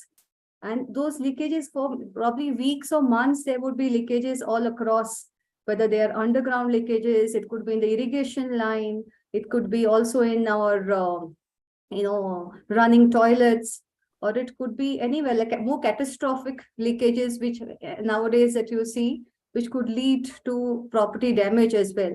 But they go very undetected, everywhere, unless, okay, you have a running tap, you go and fix it.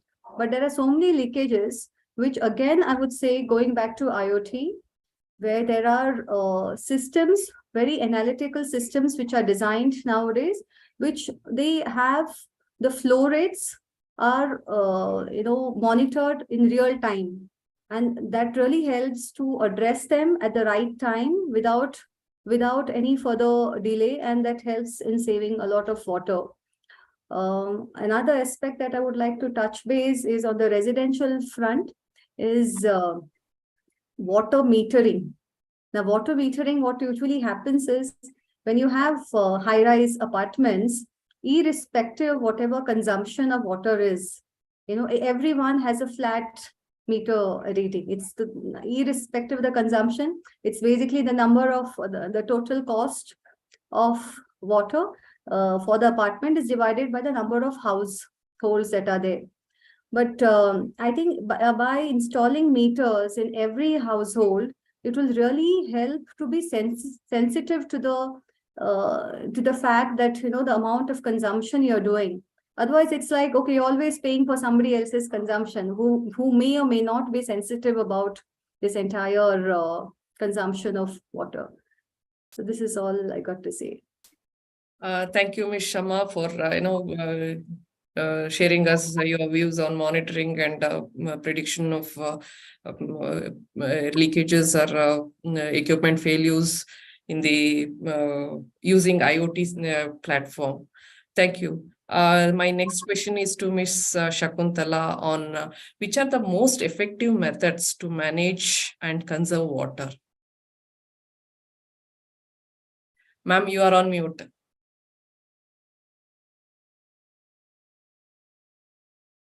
Yeah. So I think Shama has elaborated on quite a few of those methods, how to conserve water. I think that going further on from what she said, in those methods, every premises should be given a mandate to become a net zero user of water, if not a net positive. Because all those technologies are all available now. And if it is properly utilized, then it should become the water balance of each project should be worked out to make it a net zero water project. So in our projects, we have been able to achieve this to a large extent. But what I find is really upsetting the balance is the makeup water, which is required for large HVAC systems. So it's a bit of a balancing act, because for energy efficiency, you need water-based chillers, but they are also tremendously water hungry. And this something needs to be worked out from the HVAC end to solve this problem. Otherwise, with the techniques and the knowledge which have been enumerated by all the speaker here, that water meter should add another thing, that what is the water coming in from the municipality, and it should be brought down to zero. There is just one question of concern regarding the pipes, which I will address to question to Mr. Mehra here, that, we are reducing the water usage so much that, with 2 to 4 liters, before 10 liter flush tha, 8, 6, whatever. Now with 2 and 4 and all of that, my sanitary engineers are telling me that the water is not flowing in the pipe only because there is not enough water. So this is a strange conundrum that we are saving so much water that the pipe systems don't work anymore. So I guess that is something that you will need to work on, to how to enable this to happen. And so these are learnings which will go along the way, because our piping systems, that technology was designed maybe 100 years back. Now we are cutting down so much water that they don't work anymore. So all these things need to be seen in balance and from a professional level. that meeting, like events like this are so important that he can take a note and help us out here, because we will get the call saying that the pipes are not working, this is choked up and all of this. So I think if we work together, we will definitely achieve not only net zero, but net positive status water-wise, which is one of the Trimurti: net zero energy, net zero water, net zero waste, and of course, net zero carbon. But net zero water, we can definitely achieve with everything which has been discussed here. And with that wide knowledge base coming down to the schools up, we can definitely do it. We can make the difference. Thank you, Ms. Shakuntala, for giving inputs on net zero on water projects, and what are all the key factors to be covered under, water saving and conservation methods. Thank you very much. And I think that was a wonderful conversation. And Mr. Mehra, I think your answer is pending, Ms. Shakuntala. Yeah, so it depends more on the pressure, ma'am, rather than the pipe, I don't think. But then we will still work on that. I'll come back to you with an answer on this. Some self-cleansing pipe, something which will clean itself. Otherwise, the sludge will lie in the pipe without right? Because the pipe does allow the sludge to flow. It is more to do with the pressure at which the sludge would be moving out along with the water, of course. But we'll have to probably, I'll get back to you on this if we can find some other way of allowing it to move without that much the requisite pressure that is needed. In fact, we design our pipes to sustain higher pressures. Now we'll have to design pipes for low pressures. Yes. Okay, so that's I think one of the biggest takeaway or the learnings from this session for all of us here, that if we are talking about sustainability, reducing the resources usage in our systems, so our materials, products, and technologies have to move in that direction. Yeah. They have to work accordingly, and everyone will have to work together. And that is why when we created this panel, we have experts from the design side, we have experts from the material side, the product manufacturers, because it's a 360-degree conversation that we should have, because we all are part of this building ecosystem. One question that has come to us, and I will take it for all our speakers here, is, we are talking about eco technologies, but sometimes technologies themselves become resource guzzler. So what is sustainable technology? Starting from you, Ms. Shakuntala, what is a sustainable technology? The most sustainable technology is no technology. If we can just decouple and get D-watts, every project manages its own waste, loops its own water, and what was done in the villages and all of that, but on the concept of that on an urban and greater scale. So de-link from these huge municipal systems that are bringing in water from 200 kilometers away, it's just doesn't work. And that's what adds to the cost of the water. There is an invisible cost to that water. So all those things need to be looked at in detail, and it's the burning question of our time, I do believe. Okay, so best technology is no technology. Shama, what's your take on that? What, according to you, is sustainable technology? See, as I said, as Ms. Shakuntala mentioned about, what do you do with the makeup tanks and what do you do with this water chillers? But in our case, when you have the residential, which can really help you, the treated water, that takes care of the requirement for the commercial buildings. So from this perspective, even if you have water-cooled chillers, the wastewater that would have gone from the residential is reutilized. We are almost getting to zero as per the requirement that you are saying. So in this perspective, what we are trying to do over here is utilize whatever water is there within the campus itself. You don't have to really rely on external agency or fresh water to come in. So that's where I said utilize it and try to achieve the goal. That's right. Technology that can help us reuse, recycle is something that we need now. Hemlata, what is your take on what is the sustainable technology? You are into that. Thank you, Swapna. Actually, sustainable technology is nothing but reuse, recycle. We should stick on to reuse, recycle, and reduce. First, we have to concentrate more on reduce, than go for recycle and reuse. So in this starting stage itself, we should less consume the water. It means we can dependency on reuse and reduction. It will help us in conserve the water. Right. This is Technology that helps us reduce first, and then we move on Yeah. to recycle and reuse of that treated Fantastic. water. Yeah. So, Mr. Mehra, your last word after the ladies. What according to you is the sustainable technology? So the ladies have said it all. It's a mix of whatever each one of these eminent speakers have said.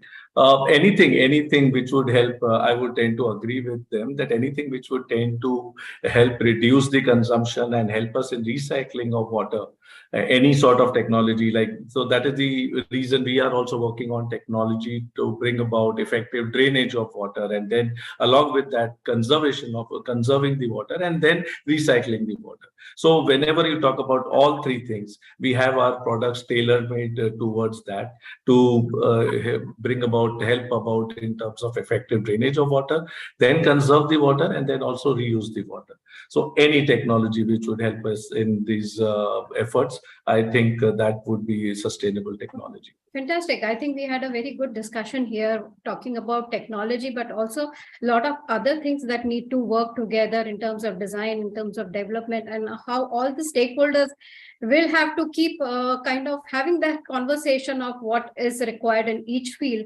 So thank you so much to all our speakers here today. Hemlata for wonderfully moderating this session, Shama and Ms. Shakuntala Ghosh for being here with us, and Mr. Mehra for being part of this. Thank you so much. Thank you so much. I hand over to you now. Yeah, thank you.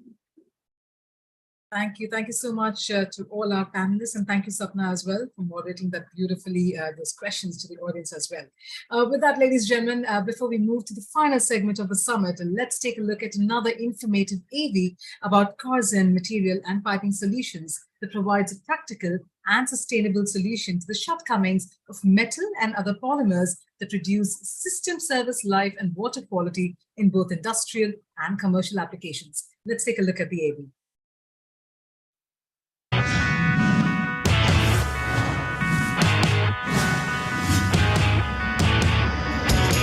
We are Corzen Piping Systems, and so much more. We're delivering reliability in everything we do, behind the scenes, in the lab, and on the job site. We're material scientists, delivering innovation and material improvements, formulating and improving our compounds to deliver products you can depend on.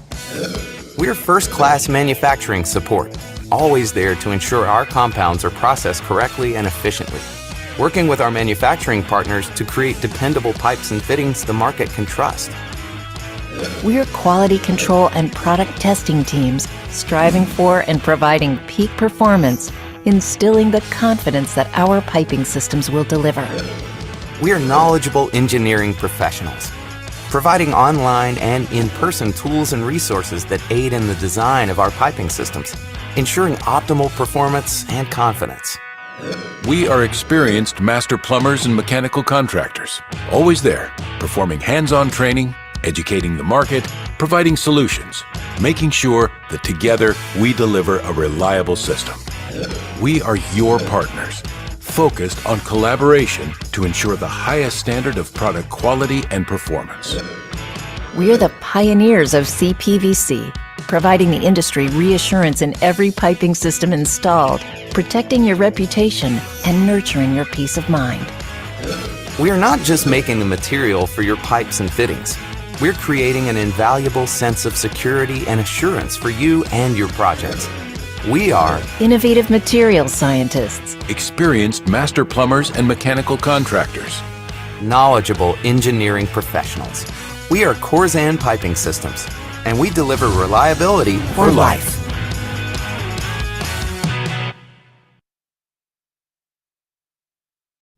All right. right, ladies and gentlemen, with that, welcome back once again. And it's time for our final talk, which is a dialogue on the success stories of women achievers. So to lead this conversation, we have with us a woman achiever herself, ladies and gentlemen.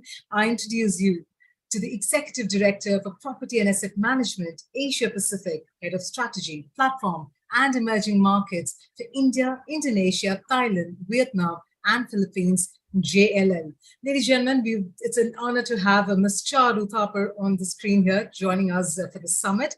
And she's a senior industry veteran with over 25 years of experience in the real estate, of which 17 years are within the field of asset and property management. And while working directly with Asia Pacific's CEO, Charu also mentors key emerging markets to provide delivery solutions to clients, promote technology, increase market presence in the PropTech space as well. With that, let me go ahead and also introduce our other distinguished speakers joining us for the session. Ladies and gentlemen, we have with us the National Head for Pre-Sales from Ashirwad by Alliances. We have Aditi Salve, who's an architect with specialization in the field of environmental and sustainability and MBA in marketing and finance. She has more than 13 years of experience in the building and construction industry as well.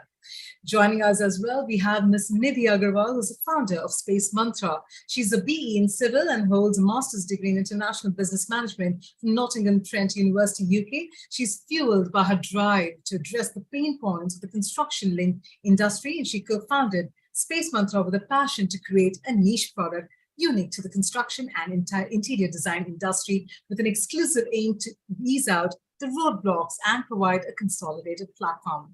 And finally, joining all of them is also Dr. Vanitha Prasad, the founder and director and CTO for Revive Environmental Solutions Private Limited. She's a scientist turned into an entrepreneur, ladies and gentlemen, and is a new age environmental instrumentalist, providing biotech solutions and having done her PhD in environmental biotechnology, and with an extensive experience of more than 28 years in waste bioremediation with various academic and industrial institutions, she floated her own company in 2017. So with that, ladies and gentlemen, I hand it over to our esteemed members of the panel here, and I'll also hand it over to our moderator of the session, who's going to lead this conversation. Ms. Thapar, over to you. Thank you so much, Ramya, and thank you to Realty Plus for organizing this day and this session. I am already, experiencing like a fan moment over here, having three such accomplished panelists with me today. And all three, seemingly have, they have achieved so much in the seemingly man's world, so to say, right? An architect, a civil engineer, and a scientist. Oh boy, right? This is going to make a great conversation today. So let me start with you, Aditi. You're an architect, and so you started about 13 years ago, what Ramya said, right? So what have been some of your, biggest challenges that you faced during your initial years? And do you think the newcomers now face different challenges, or some of the same challenges still remain? See, I wouldn't call that as a challenge, but I was always, the thing which used to disturb me is that I used to get patronized for what I am rather than, who I am. So, basically, just to simplify is that handling me with the kids glow just because I was a lady. And I think that today also, even when we are talking a lot about, equity, gender equality, the same problem, I would say, which will, disturb ladies would be the same, that, when we are talking about equality, then we shouldn't be talking about, diversity and inclusion. It should be the same. So, yeah. True. Awesome. Great. Let me come to you, Nidhi. You probably have even a longer term experience. So what were some of the challenges you faced? So yes, I've done my civil engineering, and I would say that was one of the challenges to start with, right? So back then, 20 years back, civil engineering was not a profession that was really sought after a stream by engineering students, and more so not by women. So, but anyways, I got to pursue this profession. And while I was studying civil engineering, definitely the number of girl students was less. But then, getting exposed to the kind of subjects, the magnitude of subjects we studied, so ranging from soil mechanics, fluid mechanics, steel structures, you're studying irrigation and highway engineering. So it brought me closer to the built environment, the world that of the infrastructure that we live in. So studying those subjects made me really appreciate, all the science that goes behind all this infrastructure development. And my interest really, started developing in that particular field. So, and one of the things, the challenges, yes, were there while pursuing that field, but I never thought of them, and I just keep doing my best. And ultimately, I was able to, gain merit scholarships every year, and also I was the gold medalist at the end of the 4 years. So I believe if you just keep doing what you like, those challenges, you would be automatically be able to face those challenges. Another one of the challenges that we probably all women face in every sphere is maintaining a work-life balance. So even like I remember during my second pregnancy, I was handling a turnkey project that was in Sona Road. So it was a more than 2 hours drive from my residence. And then construction sites are, they are known to have some safety issues, or you have to be very careful on site. So I did not take a step backward at that time, and I continued to do the site visits during even that phase of my life. So I guess if you just keep working towards what you really are passionate about, you would be able to sail through that phase easily. So I'm so glad, Nidhi, you brought about this personal element, and you spoke about the fact that you're a proud mother of two kids, right? Two boys, and that you continued working, during even while you were pregnant and thereafter too. So that's wonderful, and I know how site conditions are, right? Often there are no even toilets to use. So hats off to you. Coming to you, Dr. Vanita. I mean, you're a scientist, and I mean, a lot of us are on the field, right? Architects and civil engineers. But what about yourself? What are the kind of challenges you faced? It is quite similar to what you all are facing like I think I'm the older one. So during my childhood, girls' education was not at all a priority in my family. And there was nobody from the science background itself.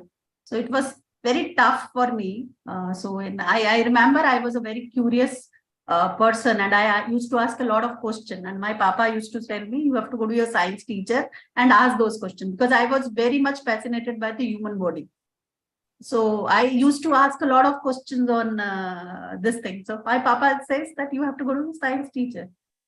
So pursuing science was a difficult task. And papa told me, apart from the science teacher, he told me you have to get married, like Nidhi told.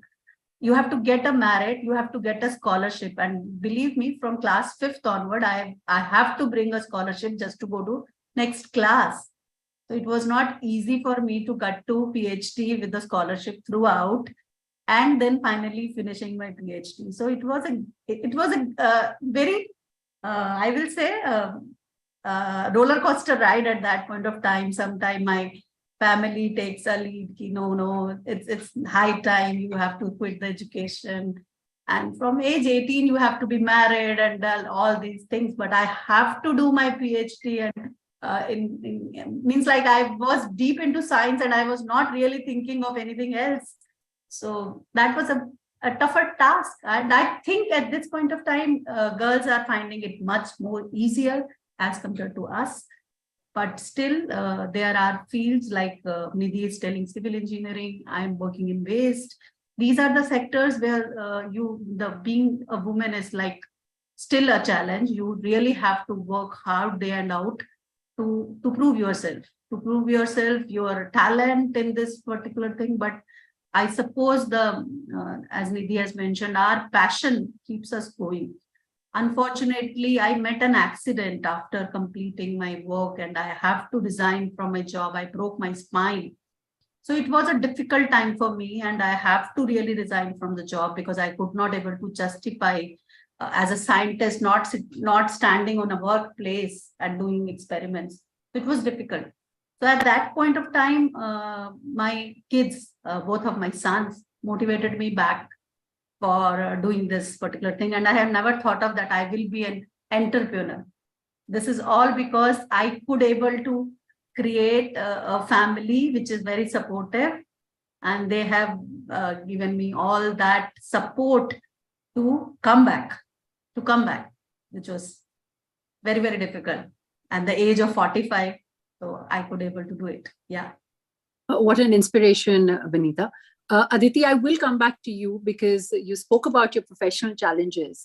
Do you want to talk a little bit on, because Vanita and Nidhi did speak about the work-life balance and their personal circumstances. Do you want to throw a little light on that? So, no, I think I'm still blessed that I am not into the family commitments. But having said that, one point I would like to bring it here is that also one of the kind of a challenge that I have faced couple of times is that a single woman, so with no responsibility. So definitely if there are no responsibilities, so the responsibility can be completely shifted towards the office ones. Yes. So those kind of things that what you would do after going home. Might as well work. Yeah, so sometimes it was taken in a stride that okay, if because the home responsibilities are not there, the office responsibilities can be taken care of. It takes time to make people realize that beyond offices there are quite a few things which I enjoy doing. I am still like to be in touch with students, conduct a lot of training programs for them, guide students of Master of Architecture in their thesis. So all these activities I do after coming back. But yeah, at office level, that's a bit of a challenge, I would say. Thank you so much for sharing that, Aditi. I can imagine you getting, I guess, perhaps the load of a lot of work, given you have no other commitments. So, a little anecdote from when I started working about, 27 years ago in real estate. And our cards always just have the name, right? So my card would have Charu Thapar. I would go into a meeting and clients would often say, okay, so you've come, where's Mr. Thapar? I was like, well, there is no Mr. Thapar, this is me.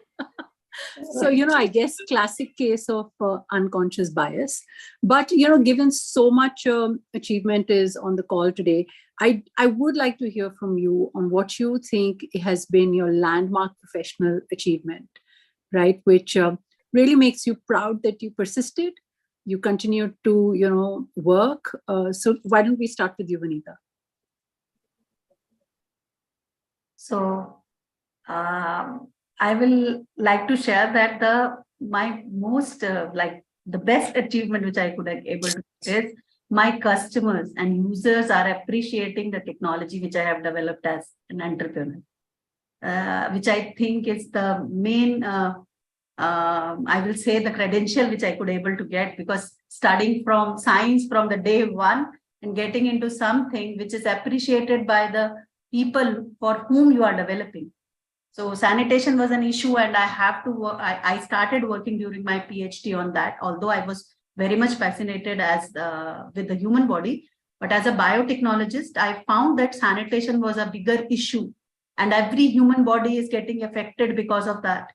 So that's why I chose environment biotechnology as my career, and I pursued that. And that was my the biggest achievement. But I am really delighted to share with all of you that my venture has been awarded as National Startup Awards last year, and our venture has been captured onto the Startup Champions at Doordarshan, which almost everybody in the country has watched and people have approached. So that is a bigger achievement which have given me last year itself, that I have perceived through whatever odds were there. So I can say if I really have dreamt of, I have to stick to that, the passion, the skills, then there is nobody who can stop you, stop you to achieve. So right now, yeah. Sorry, please complete. Yeah. So I was telling you this, and as my mission was to get water for all. So I'm very happy to say that we are part of News 18 mission Swachhata and Pani. So that is the achievements which I could able to get in last 2 years during the COVID time. So it was really I say heartwarming for me. Yeah. Actually, and also so relevant for all of us, Vinita, right? Environment and sustainability. That's what we're going to hand over to the next generation, right? Yes. So relevant and so creditable. So we're so proud of what you've achieved. And we hope, you can share more knowledge on other platforms on what your product is and, how you went about achieving. But congratulations. Nidhi, let me come to you. What do you think is your, star achievement professionally? So again, it's a journey probably similar as Vanita when I started Space Mantra around 2 years back. And this journey of 2 years, it hasn't been easy. It's been a lot of opportunities also that has come my way, but a lot of challenges also. But a lot of maybe biases also, but then I have a vision with which I started, because just as mentioned that built environment is something we all interact with in our day-to-day life. Similarly, technology is one thing that we interact with in our lives more frequently so nowadays. And that is the one of the pain points and the gaps that I realized exist in the construction sector, wherein we need to really bring technology and integrate the entire system and to bring buyers and sellers onto a single platform. So I saw this as an opportunity to bridge the gap and create a one-stop solution for this industry. So currently at Space Mantra, we have rolled out our phase 1, wherein we are supplying materials and products, and we are giving a full stack solution that starts from material and price discovery to the end solution, where we also deliver the products to the site. So all the buyers and sellers that we onboard and we talk to, they find a great value in what we are adding, bringing onto the table, because it's such a fragmented industry and a lot of middlemen are involved in this industry. So I would say so far the overall value that we've been able to achieve, it is really promising and it motivates me to achieve further. Biggest achievement I would say is yet to come, because it's a long-term vision, and I see scaling up Space Mantra at a next level. So, but yes, we are working towards it, and I'm quite determined that I would not let any biases or any stereotypes come in my way, and would just keep on working ahead in this direction. Awesome. We salute your courage for taking that step forward, right, and creating your own space. Good luck to you. And Aditi, what about you? So I'll pick up from where Nidhi has actually left. So as Nidhi rightly said, I also always believe that my next is going to be better than my last. So per se, I mean, the best is yet to come. Because if I have to rest on my laurels, then I'll be complacent of what I have achieved so far. So I believe the technology of TQM, which always shows that you have to do the continuous improvement and always look forward. So I think I would always like to stay connected from where I can get the knowledge, which reminds me of the famous scientist who famously said that I always feel that I'm a small boy at the seashore collecting seashells. So yeah, and the person who has 1,000 patents on his name. Fantastic. I mean, that is great to have that enthusiasm, right? And that's what keeps us all ticking. Yes. Waiting for the next good thing to happen to us. From all the achievements, let's delve a little bit into our personal insecurities, right? And I would love to hear from you, all three of you, on how did you overcome your own baggage, right? All of us have grown up under circumstances, some have, some haven't. But we have some insecurities sometimes to say, oh, can I do this job? Will I be able to achieve it? Can I go into this environment? Or will I be allowed to? How should I play to my boss or to my family at home to achieve something, or if I want to do something that is different, right, from things that have not been done in the past. So if you did feel like that, or if you did have any baggage you thought you had to overcome, how did you do it? Where did you find the inner strength? What did you really do? And Dr. Vanita, given you're the senior most, let's start with you. So as you mentioned, according to society, and specifically speaking to my own family, my Dadiji was having this thing, ki ladki hai, kal ghar sambhalna hai. That was the attitude we had. So I know I was a daughter, I was a sister, mother, and a woman with many responsibility, but I had my own dreams which I need to pursue. So that's where my papa's recommendation that you have to have your dream and you have to find the way how you can achieve it. That is only your responsibility. Nobody will come and nurture it. Maybe it's a male child also. If it is a male child, they also have to do it. Although they get a support much earlier as compared to us.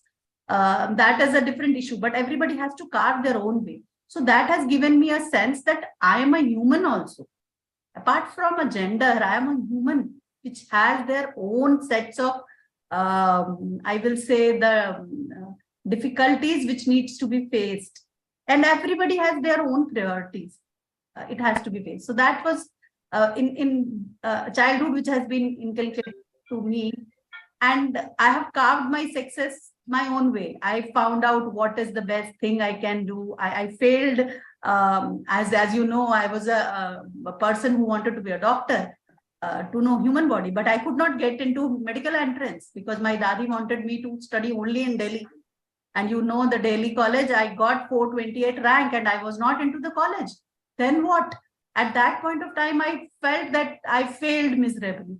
But that is where I have to, like Aditi is telling, that I have to again come up, see what best I can do. And that point of time in 90s, this biotechnology has just come. So I was the first student to take biotechnology in my MSc, the first batch. So I started working on that, and then fascinated with immunology, shifting to environment biotechnology was another challenge. But that's where every day we learn. Every day our things change on, that what our inner calling is. And if we are listening to our inner calling, it can be anybody, then you will be definitely reaching to some place. So during my PhD, when I was fascinated by this sanitation and how I can do as a biotechnologist, I found that hydrogen is the future fuel which can be created from this waste. In its form. I have done this patent long back in 2000. In 93, I could able to think of this, and still whole world is talking about it now. Yes, green hydrogen and not biohydrogen. So I still have a long way to prove myself, to prove what I feel as scientist long back in 90s itself to the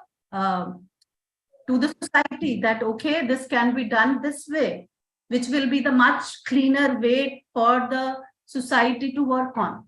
So that's where means like this kind of patent when I got in 2000 motivated me again to come into industry to prove myself, where I could not able to do directly hydrogen, but I could able to do a lot of wastewater treatment plants, reuse of wastewater in industry and all that. And then right now, when I am doing all these, and I am now in a position to commercialize this particular product which we have created, and getting Bioract Eye Winner Award, iconic woman creating a better world, keeps me boosted to go ahead and really show the people out there that I am here. I'm here. Just that. So that's where I keep my back. I am a human, but I am a human, and I am here to solve the other humans' problem. Fantastic. I think that belief in yourself is what has led you to this part where you are right now. And I think to a certain extent, our parents, when they allow us to dream, they might say, I don't have funds to fund you, but go ahead and dream. I'm not going to stop you, right? Itself is a motivating factor. What about you, Nidhi? Did you even have any baggage or challenges? And if you did, how did you overcome them? I wouldn't say baggage as such because my family, both my maternal side and the in-laws, they've always been very supportive. My mother, she always taught me that you have to become a self-independent woman. Probably it was from her own experience, maybe, but that was there. My father was always, he pursued me that you have to push me to pursue higher studies and all. So I've been lucky to be born in that kind of a family. And even after marriage, my in-laws were very supportive, and from day one I was allowed to be a part of the family business and take it forward. That pays and then even as I mentioned earlier, I did not think a lot about the gender stereotypes that exist in the society. I think it's for the people who talk about behind your back, whether would she be able to achieve it or not. Even today, maybe there may be people who must be thinking that whether in this industry would a woman founder be able to make a mark or not. But that's for something for them to worry, right? So I do not delve much time into thinking about all these things. But then yes, there is one example I can share here. So during our engineering, so during the placement time, as such, many construction companies did not used to come for placement, right? It was not a very lucrative field or a very well sought after field. So, but then there were a few companies that came for campus placement, and I said I was topping my batch. But then, there was this gentleman from a company who said that this is a field job, and maybe you want to roll back from the interview. You don't know why do you want to participate, or are you sure you are ready for a field job?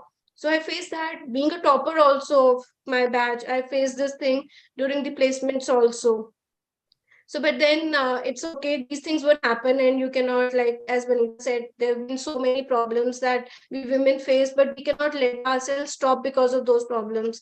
We have to just keep moving forward. So, for example, after my engineering, civil engineering, although I did not get into that profession, I did my international business management course, and then my journey was steering me towards interior designing. And to equip myself with those tools, post my marriage, I did a 1 year interior designing course. And again, that was my first pregnancy that happened during that time. And I remember, those long hours sitting on a design stool in a college with college students, younger, much younger than me. And I'm studying my course there. So that was, I guess, personal motivation, which led me that I do not have to stop. And today I think I'm blessed. I have a mixed education where I have a civil engineering background, gives me a lot of technical background. I have a business background, and then I did my interior designing course. So it's an amalgamation of all these three knowledge that I have, that today I'm being able to lead Space Mantra in a much better way. I have the technical know-how, I have the industry know-how also. So you just keep working ahead, and life will show the right path for you, is what I believe in. And more so when people try to take you back, I think it motivates you further that you need to prove yourself. So you just keep working hard, is what I believe. And for all the women out there, if you are passionate about something, one or the other thing would definitely come. So just keep grabbing all the opportunities that come your way. Yeah, I completely agree. I think great takeaway, never give up. And Aditi, what about you? Yeah, so same as Dr. Vanita and Nidhi has said, I have never identified myself by my gender. And same is the thing, I mean, as a part of upbringing also, that even my parents never identified my brother as, a man or a boy and me as a girl. So with that thought, I always, identified myself with the skill sets that I'm bringing, skill sets that I have, and the value I will bring to the table with the organization that I will be working on, or the task that I will be taking care of. So yeah, that's a very small submission, because I think Nidhi and Dr. Vanita has covered it a lot, and the similar story which I think all the women out there will face. So my simple thing to all the newcomers, new girls with a lot of energy who are coming to this, a construction field which is very challenging. My only I would say a request or a suggestion to them is that as a woman, they should never accept for favors. because the moment you accept for favors, then you actually lose, your importance being a female and a person who is a multitasker. So, yeah. So I think very well said, and it's a great segue to my, I guess, final question, because keeping time in mind. Given all three of you are so proficient, in the careers you have chosen, and this time we can start with you, Aditi. How are you mentoring the younger women who work in your organization, or maybe going back to your college, or speaking in different industry forums? And what would you say would be that one key takeaway? I think you already said it. Do not accept favors, and do not regard yourself as a gender. Let your skill set qualify you. But how are you contributing towards mentoring the younger generation and encouraging them?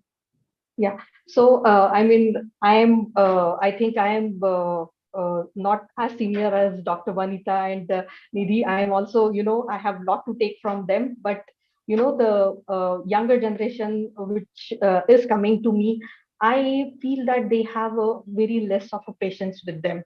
So the first thing, one thing which I have mentioned is that never ask for favors, because the moment you start discriminating you as a female, then you tend to show yourself as much weaker. So my first advice to them is that, and second, never stop your hunger to learn, because that is what will keep you going. So this is the two things which I keep advising the people or the ladies around. Thank you so much, Aditi. We'll wish you a long and a successful career ahead of you. Nidhi, how are you mentoring the younger women? Do you have, what's the ratio in your own organization? And how do you keep encourage them to continue to work? Yes. So, of course, as I said, that if you deserve it, you get it, right? Yes. So I think organization would in itself become inclusive if while you're hiring, you do not have any gender biases or no discrimination. So the numbers would not matter then. And in my organization also, at the very good roles like operations, marketing, I have women heading these roles, and they are the ones who have a lot of experience with them, and are ready to explore. So we are into a new field currently, and what we all sit together and discuss is that maybe we may not have that expertise in a particular area, that one should not stop learning. This is a continuous process. You have to unlearn and learn new things. Technology is moving so fast, so we cannot be dependent upon what we learned at so many years ago. We have to keep upgrading ourselves with the new skill sets. So that is very important, that you keep learning new things, keep in pace with the new technological developments. And definitely that is one thing that I also tell all my colleagues, that where we need to keep learning and move forward. That's the only way forward we can match with the technology. I think great. Well said, Dr. Vanita. Given your experience, what do you do in terms of encouraging women, in terms of mentoring them, and if you have any working with you? Yeah, so specifically in my venture, I aim that I will be giving an opportunity to allow girls who has a dropout by whatever reason they have. There are career breaks in women's career. There is a lot of things, and they don't get that courage to come back. So I am trying to provide that platform with this venture also for the girls who really want to come back, but they really want to do something. It's not the thing, but they have the skill set to do that work, whatever is their thing. So my mantra, like everybody is saying, mantra is the same, that you have to keep working on your skill set. You can't stop that. Yeah. Whatever is the circumstances, you have to have the skill set going on. So same way in my company also right now, I have given the flexi timing also to the girls who really want to join as a workforce. But unfortunately with the wet lab, we have to have an 8 hours job kind of thing, because it demands that way. So, but if then also we can give a flexi hours, that can be one of the possibility, which as a, I will say the founder of a venture, I can really establish and change the scenario some way. But other thing that starting a biotech venture is a very difficult task, and it is a very lonely field, especially for women. There are not much role models in this sector.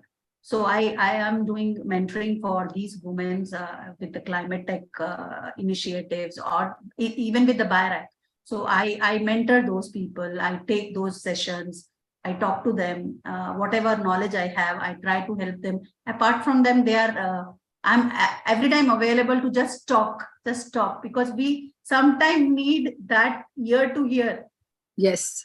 Yeah. So that is very guide this domain. So that is where I am trying to provide whatever knowledge, or I will say the experience I have to share with them. At some point of time, they can relate to that. Okay, this happened. Vanita came out, then they can also come out from that situation. So that's one thing. And apart from that, sustainability is a field which is really very close to women. They add the skill set from inherent. It's natural. Inherent. Yes. Economically managing everything in low budget, doing recycling everything, managing their time. So they have that skill set. So they can do wonders in this field. And that's where I keep them motivating. कि अपने तरीके से सोचो, तुम होती तो क्या करती? Leave it whatever anybody is doing. What you can do, that is very, very important. And I think this sector really needs a lot of women. I completely agree with what all of you have said. And, you must have heard in the news earlier this year, the United Nations General Secretary said that at the pace at which the world is growing, it'll take us 300 years to achieve gender equality, right? And another news article, because it was Women's Day week, there was a lot of, reports that got released on that day. Another report said that, countries which actually have quotas for women see better representation because they have to be allowed, right? So I just think we have to continue to encourage our younger colleagues. You can't give up, and that has to be the mantra we need to leave them with. And as Aditi said, that the younger generation is far more impatient and tend to be more reactive. So I just think that grounding and the fact that you just persist, good or bad, persist, continue to give it your best, you will get there one day, right? And I think all three of you are such a outstanding example of what can be achieved if you persist in whatever you set your mind to, no matter what the circumstances are, you make it work. So Sapna, I don't know if there are any other questions you want to take on to, but I've absolutely enjoyed listening to the journeys of these three exemplary women. It was a very heartwarming dialogue, I think, from a single woman challenges to a married woman challenges, to a challenge to just to prove yourself to study, as Vanita said, be allowed to study, so wonderful. I think we got a lot of takeaways from here. Charu, I'd like to ask you, like you mentioned that real estate is considered to be a boys' club. So how did you break into it? And, what was your challenge? So, I often say, Sapna, and I've had other conversations on it also, that I think you can't be too serious or take yourself too seriously. And sometimes I feel this generation does that. Everything is an affront and, you take it to your heart. So, for instance, I narrated what used to happen to me. I used to go for meetings. Well, you can't take it seriously. You have to have that little bit sense of humor and continue to say, well, you have to deal with me. That's how it is. And never giving up. Exactly what my other, co-panelists said. It is persisting, continuing to be in that space and proving yourself. Because at the end of the day, merit cannot be superseded by any kind of gender. So if you prove yourself on merit, people have to take you seriously. right? That's right. I So think- your work speaks to it for yourself, really. Correct. That's right. I think merit and work speaks for itself.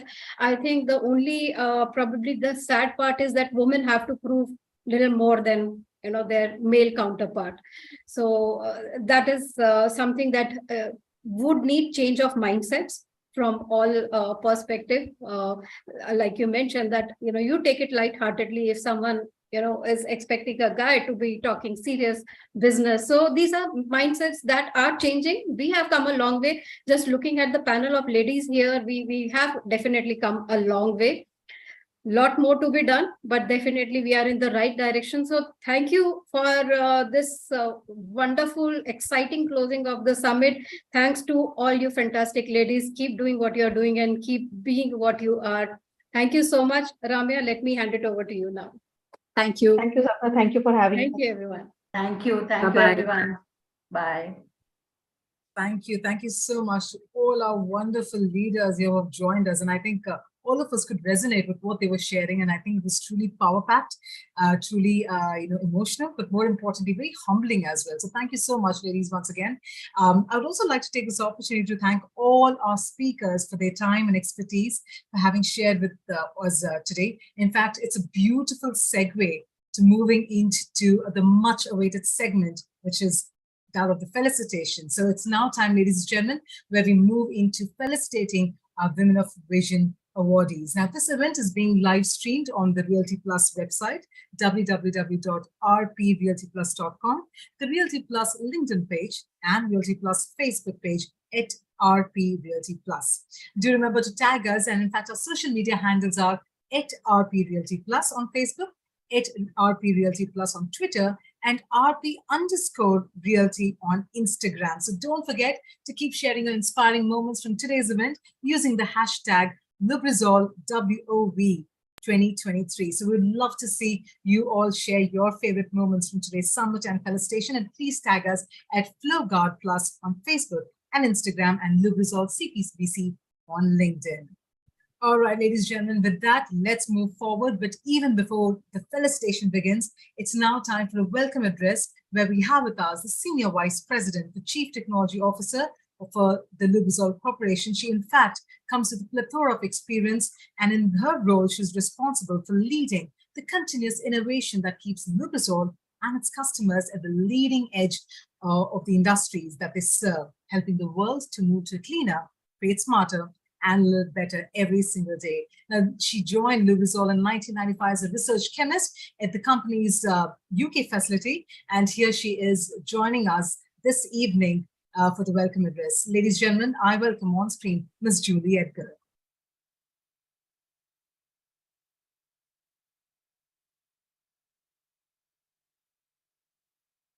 Hi everyone, I'm Julie Edgar, Senior Vice President and Chief Technology Officer here at LUBRIZOL.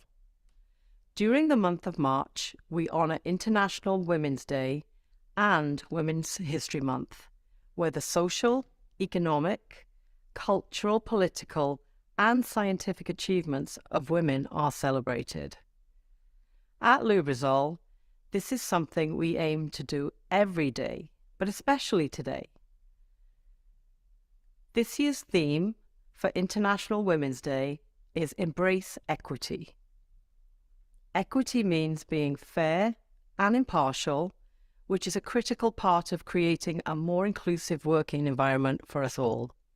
I'm so happy to join you in this third year of Women of Vision.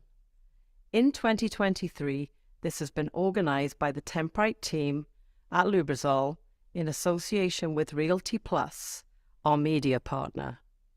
This year's theme is Digit All, Technology and Innovation for Gender Equality. Today we recognise women influence in the building material field and are joined by industry leaders to host roundtable discussions for you to network and engage in smaller circles. We will also share many success stories of women achievers. As a proud LELT sponsor of the Women in LUBRIZOL Leadership Employee Resource Group, it is important to recognise Women in LUBRIZOL Leadership, which aims to increase business performance by accelerating the professional development of leaders through an engaged and gender-balanced global network. We all play a role in actively supporting diversity, inclusion, and equity in both our professional and personal lives. Thank you to everyone who worked to put together this event and for everyone's passion around this topic. Let's get started. Absolutely. So yes, ladies and gentlemen, unfortunately, Ms. Edgar couldn't join us here. So she's very beautifully sent the video message, and I'm glad it has conveyed all the pointers that she wanted to cover to all of us. And as she mentioned, let's get started. It's now time to move forward with the felicitations, ladies and gentlemen. It's now time for the much awaited segment of the evening, the Women of Vision Awards 2023, presented by the LUBRIZOL Corporation. Now, these award felicitations, ladies and gentlemen, celebrate the tremendous efforts by women from across segments of the Indian construction and building materials industry in shaping a more equal future through their own courage and pioneering efforts. Now, these awards are dedicated to creating positive change and inspiring other women through exceptional displays of leadership by rising against all odds. I would also request all our awardees to please ensure that after their turn, we request all of you to still remain on the screen, because towards the end of the entire felicitation, we would be capturing a group photograph online. This is on this particular platform. So still request all the awardees to remain on screen as well. So with that, we'll definitely have a Kodak moment. It's a very special message as well. So with that, ladies and gentlemen, it's now time. I would like to invite the business head for Temprite South Asia, Mr. Binay Agarwal, for the presentation of the felicitations to our women achievers. In fact, he comes with more than 13 years of work experience in strategy, business development, and sales. He's completed his MBA from IIM Ahmedabad, and in fact, his mechanical engineering as well from NIT in 2006. He spent 6 years in Tata Group as a strategy manager and has been with LUBRIZOL for nearly 5 years. Well, he loves to interact with people and is inspired by the success stories of people with diverse backgrounds. So before we move forward, Mr. Agarwal, we'd love to hear from you a few words for today's event, please. Thank you so much, Ramya. And thank you for giving us this opportunity. Today is a special day. Women leaders are changing the world as we see it today. And I want to thank our Chief Technology Officer, Ms. Julie Edgar, for inspiring next generation of employees to aim higher. In the year 2023, India has taken the presidency of G20 countries. It's a proud moment for us. The slogan for this event is One Earth, One Family, and One Future. And as we know, the immediate future of world economy is not very bright. By most account, the world is going through a recession. However, there are multiple sources which talk about how to improve long-term GDP growth. And the most important aspect to that is improving the participation of women in workforce. There are data points which suggest that world's GDP growth will be 1% higher if women participation increases by 5%. This I know from my personal experience. My mother has been an entrepreneur and my wife is a working woman, and it has really helped in improving the GDP of my family. But there are many such stories, and women's role will become more critical for a brighter future of the world economy and realizing our dream of one earth, one family, and one future. I felt more convinced by this recently when I saw a news article where key finance ministers of most leading countries met in Bangalore to coordinate policy actions for world economy. And top 3 delegates in this event were Ms. Nirmala Sitharaman, who is our finance minister, Ms. Janet Yellen, the Treasury Secretary of United States, and Ms. Kristalina, the Chief of International Monetary Fund. This shows the power of female leaders and women in shaping the world in future. We also know that construction sector is one of the largest in world economy. It contributes nearly $10 trillion to world economy. However, participation of women leaders is not that great. this industry requires more women leaders to bring a change. And I'm proud to share that in Lubrizol, we have women leaders like Miss Rebecca Liebert, our President and Chief Executive Officer, and Miss Julie Edgar, who just spoke to us. She's our Chief Technology Officer. And their success stories are inspiring next generation of employees to aim higher and bring a new change in construction sector. I'm sure that if we have more success stories like this, it can create a big movement and a change in our industry and our economy. And to take this ahead, we are going to felicitate 6 such women achievers in their own rights from Indian industry. Lubrizol is proud that we are sponsoring this platform to share their stories to the world. Hope this recognition gives further impetus to their dreams and inspire younger women to aim higher. With that, I request Sapna to announce the winners, please. Thank you. Thank you. Thank you so much, Mr. Agrawal. So yes, we'd also request you to remain on screen for the presentation of the awards. And it's now time, ladies and gentlemen, to present our recipients of the Women of Vision Awards 2023. With that, let's have the first award, AB.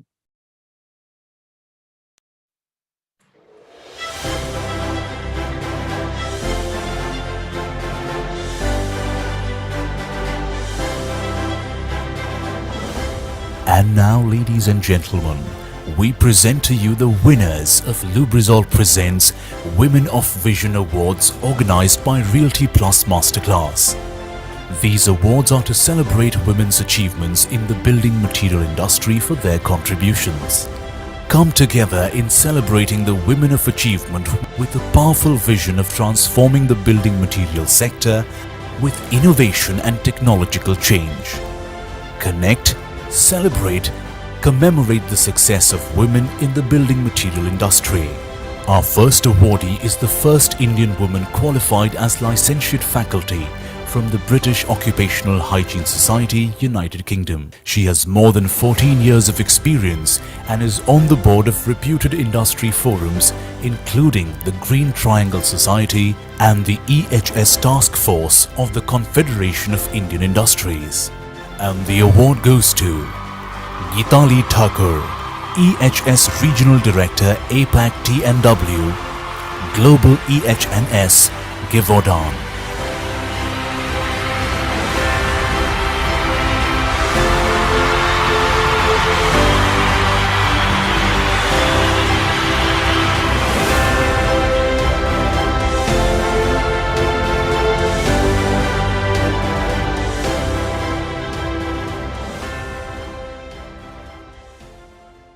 So yes, absolutely, ladies and gentlemen. So yes, we have Geetali on screen, and we would also request Mr. Vinay as well to join us on screen to felicitate by sharing a few words. And then we'd also love to hear from Geetali as well about how she managed to do what she does and achieve all this in such an industry as well. So first, I'll hand it over to Mr. Vinay for the felicitations by sharing a few words, and then I'll hand it over to Geetali. Sure. Congratulations, Ms. Geetali. I think EHS is an important aspect of One Earth, One Family and One Future, our slogan for G20 this year. And you're playing a key role in the all 3 parts of that slogan. So congratulations, your story is very inspiring. And I hope this award gives further impetus to your dreams. Thank you. Thank you very much, Binay. And thank you, Ramya, for letting me actually speak a few words. That was good of you to say few, I call myself more as a teacher than a trainer when I start. So I would really be very brief. My deepest gratitude to Lubrizol and Reality Plus for considering me for this award. I'm truly, truly honored and humbled. I'm currently based out of Singapore as a regional Asia Pacific director for EHS for Givaudan. And when I see in Givaudan, my earlier career has been more in India and different companies. But when I see here, especially in the West, I see so many ladies working in EHS. And I'm really glad that Lubrizol is really promoting this whole concept about diversity. I mean, hats off to you guys and really great job on that. I belong to actually the smallest and state of India, Goa, and one of the most beautiful place. So I belong to a culture which has more of gender equality, So it was an easy start for me, and also on that, in fact, we had one panelist who was my neighbor right from the childhood, Shama Chanekar. So that actually tells you that. I really have a very short message for women around here. Is in fact, in my case, when there was I was a chemical engineer, university topper, and when there was one advertisement saying for production officer for a big MNC, saying that only male candidates shall apply. My father actually came with me. He took an appointment with the HR manager, and he said to him that if me as a father has no issues in my daughter working in the shifts, why the organization has? And then the HR manager had to really open the rule book and say factory rule doesn't allow. And what in fact Mr. Kaul really started in his address, that things have changed now. There are less barriers for women to work in the industry. I would really encourage all the women to really take up these jobs, which are called as the less strident paths. And three important messages actually is that never have any inhibitions in your mind saying that you're a woman. I've done that I've taken my kids on the, I used to have the Saturday, Sunday MBA classes. They would come along with me. My daughter would actually be drawing her things. I would be attending my class. My teacher was completely okay with it. I've been a jury member at certain, in certain events where I took my son along, and he would sit in there and then admire everyone around, really clap on, with the highest clap. So don't have any inhibitions. We can all manage, and in fact, we can all balance our lives. The second thing that I really want to say is actually about that, it's that day to day our priorities can change, and we as women, working mothers, have a lot of guilt filling in us. So let it go. I mean, it's okay. Someday, your priority can be home. Someday the priority can be really, it says it's work is a priority. So it's okay. We can balance that out. And the third thing that I want to say is gender inequality, just the thought itself is like a ghost. We don't know whether that exists. So never even think about it. Just go by your flow, and believe me, that has worked for me. I've never ever, mine has been a cakewalk as a woman. And I've always found that being a woman in a chemical industry, as a chemical engineer, has always helped me. I really want to thank the organizers here on behalf of all the women around here in this session. Thank you very much. Thank you. Thanks a lot, Geetali, for sharing those tips as well. It's amazing to hear that, how you have managed to break those barriers and make it work for you. And I'm so glad to hear that from you today. So thank you once again, and congratulations as well. All right, so with that, let's move forward. Ladies and gentlemen, it's now time to see our next awardee. Let's take a look at the AV.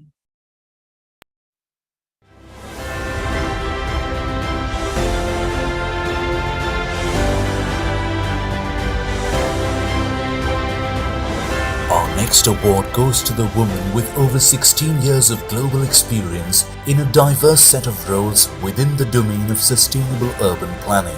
She leads the advancing of goals for sustainable development in Indian cities to enable and influence knowledge building and on-ground impactful interventions through instruments such as transit-oriented development and structural reforms. And the award goes to Jaya Thindor, Program Director, Integrated Urban Development, Planning and Resilience, WRI India.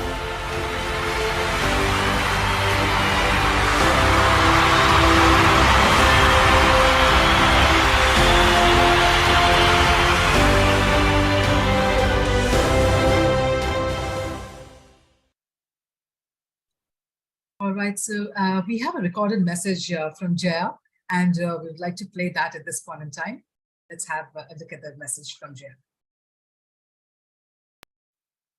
Hello everyone. I would like to thank Realty Plus Women of Vision Summit and Awards 2023 presented by LUBRIZOL and associate partners for this award and recognition on this very special occasion.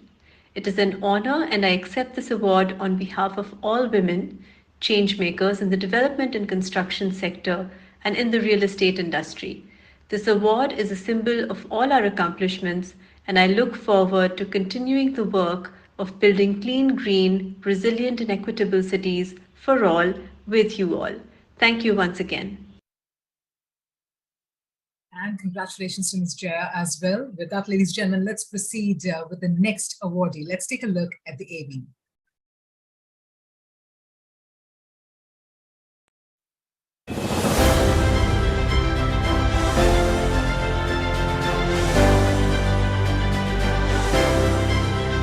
Our next award is presented to one of the country's leading experts on climate strategies, green buildings, net zero approach, ESG compliance and sustainability solutions. With more than 15 years of experience, she has been playing a proactive role in green education by sensitizing all kinds of stakeholders of the society. And the award goes to Dr. Mala Singh, Founder and Managing Director, PEC Greening India.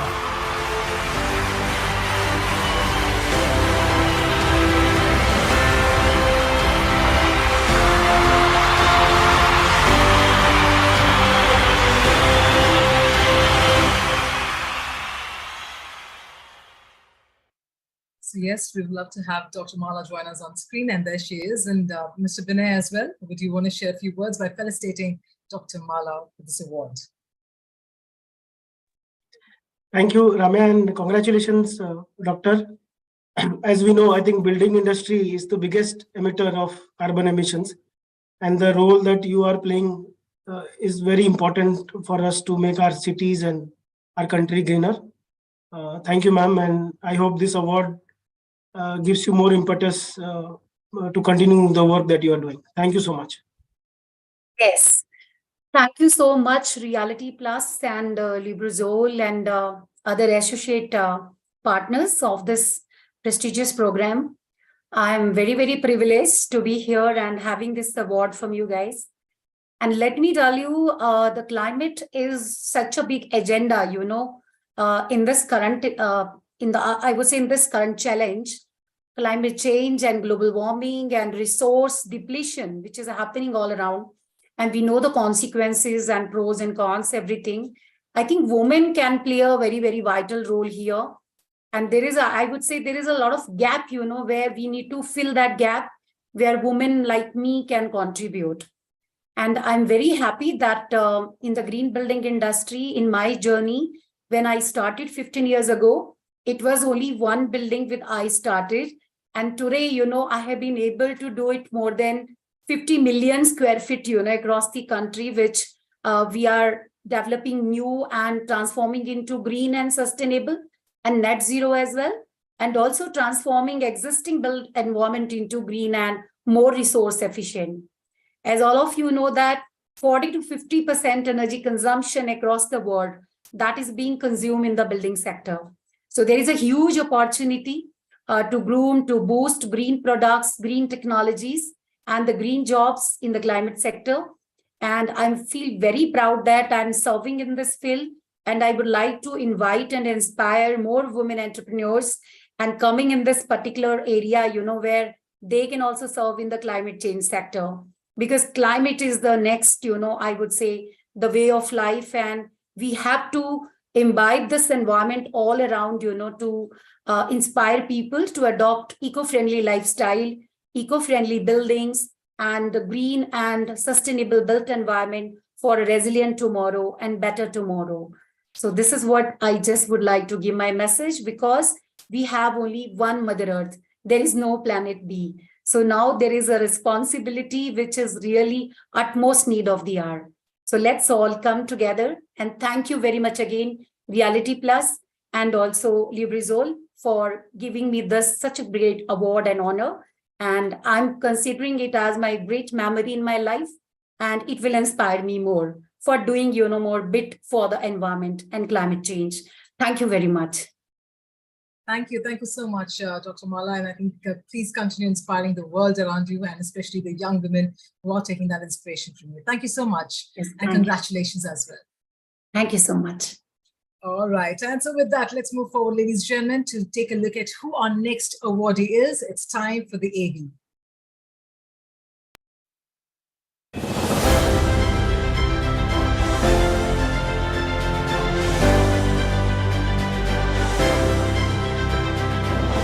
Our next award recipient is one of the few Indian women entrepreneurs who etched a successful trail in the realty sector because of her business acumen and the values she brings into the industry. She has paid special attention to environmental causes in the NCR region and calls herself a warrior in the Swachh Bharat mission. And the award goes to Manju Gaur, Director Gaur's Group and Convener, Credai Women's Wing, Delhi NCR Chapter.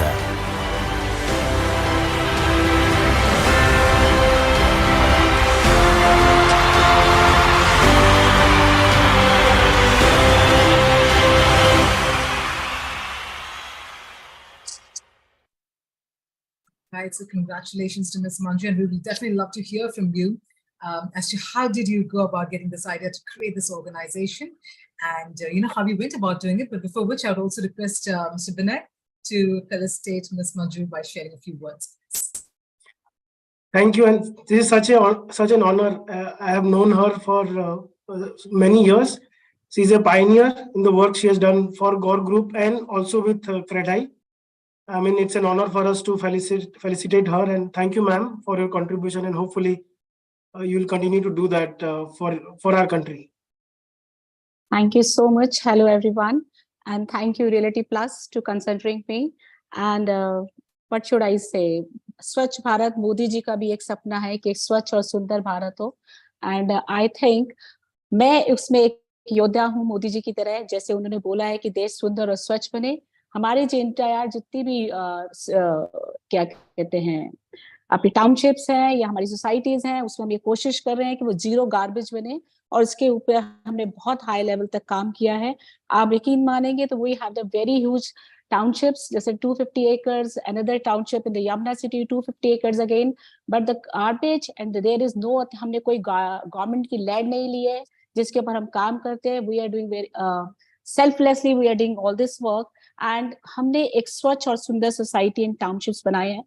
And as a real estate की मैं बात करूँ, स्वच्छ भारत के लिए भी हम काम कर रहे हैं. एंड दूसरी चीज, हम एज ए रियल एस्टेट हम लोग जो है एजुकेशन सेक्टर में भी आके हम बहुत काम कर रहे हैं. अगर हम वुमेन्स के बात करते हैं, वुमेन्स की एजुकेशन के लिए, वुमेन्स के राइट्स के लिए, वुमेन्स के ड्यूटीज के लिए, तो मुझे लगता है कि उनका जो एक जो जितना ज्यादा हम वुमेन्स को एजुकेट करेंगे, जितना आगे हम बढ़ाएंगे, तो उनको अपने राइट्स एंड ड्यूटीज पता चलेंगे. इसी के लिए मैं बहुत बड़ा एक काम कर रही हूँ. मेरे पास 400 गर्ल्स हैं जिसे I am getting free education, CBSE affiliated, and they are getting free education, और वो देश के लिए बहुत आगे निकल के आ रही हैं. They are joining the NCC also. And अगर मैं रियल एस्टेट की बात करूँ, in my office 40% of the employees are females and they are doing marvellous job. And मैं चाहती हूँ कि ज्यादा से ज्यादा जो फीमेल्स हैं वो वुमेन रियल एस्टेट सेक्टर को ज्वाइन करें, because womens are well planned, organised and futuristic. किसी भी घर को, किसी भी मकान को घर जो बना सकती है वो औरत ही है. मोस्टली मुझे प्लानिंग पार्ट में बिठाया जाता है कि Manju, you can see the planning part of this project, because किसी भी जो एक घर है वो औरत के उसको ज्यादा महसूस कर सकती है, ज्यादा समझ सकती है, ज्यादा प्लान कर सकती है. So sometimes I tell something very deep points for them कि ये पॉइंट इसमें होना चाहिए, औरत के लिए बहुत जरूरी है. घर एक ऐसा अच्छा घर बने, उसके लिए बहुत सारे मेरा कंट्रीब्यूशन रहता है कि मैं प्लानिंग पार्ट में देती हूँ. सो मैं कहना चाहूंगी more and more womens have to come into the reality sector. They can make this sector more beautiful, more planned and more organised. Thank you so much, Reality Plus. Thank you so much. Thank you so much, Ms. Manju. Lovely to hear from you, and thank you so much for inspiring the world around you and for doing what you do. So thank you once again, and congratulations as well. Thank you so much. All right. Once again, I request all our awardees to definitely remain on the call, on this call for sure, because towards the end of the felicitation, we will be having all of you come together and we'll capture up for that moment. So I would request all our awardees to remain on the call till the very end as well. With that, it's now time to move forward to know who our next awardees, ladies and gentlemen. Let's take a look at the AV.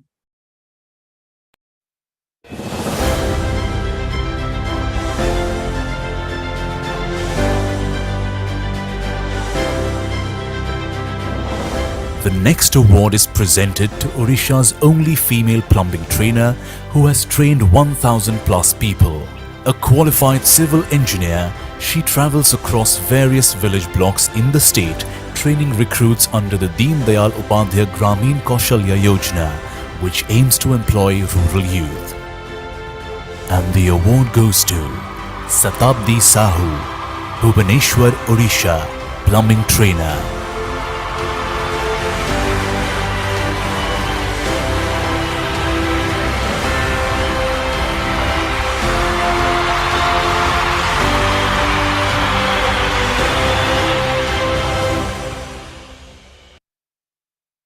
Congratulations, Satabdi. Yes, we do have you on screen as well. And once again, invite Mr. Vinay to felicitate by sharing a few words. And then we request Ms. Satabdi to also share a few words on the whole aspect of women power and how she's gone about doing it. Mr. Vinay, first over to you. Thank you. I'm very happy because I also come from Odisha.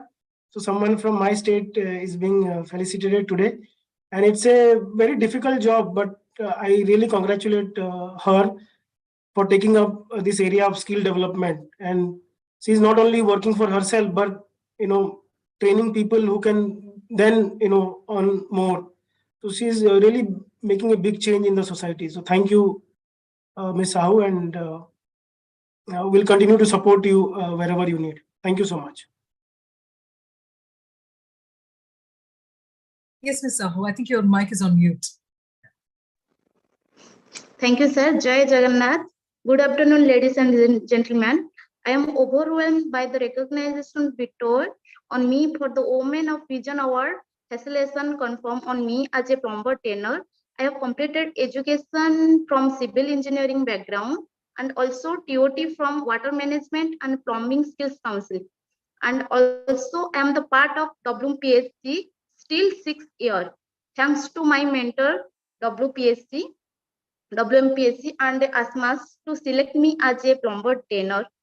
I still vividly recollect the interaction with my interviewer from ASMAS who asked me, being a lady, just out of your colleague, would you manage to work in rural setting? My reply was, if any male member can do it, why can I? Gender has no bearing on your performance. During my tenure as a trainer in plumbing, I have the satisfaction of churning out thousands of rural youth into efficient plumbers who are suitably placed in job in various parts of country and abroad. This is humble achievement I attribute to my rural background, my studied at my colleague and encouragement received from my employer, WMPSC and ASMAS. So I am looking forward to train scores of women technicians in the field of plumbing, and if God permits me, start a reverse organization of plumber with state-of-the-art know-how, which those days are not far away. Thanks, and thanks LUBRIZOL and Reality Plus. Again, I thank you, water management and plumbing skills counseling to select me as a plumber trainer. Thank you. Thank you. Congratulations once again. In fact, hearing you and all the awardees, I must say that this is so true, that a women on a mission need no permission. All right, so keeping that in mind, let's move forward to our final awardee, ladies and gentlemen. Let's take a look at the AV.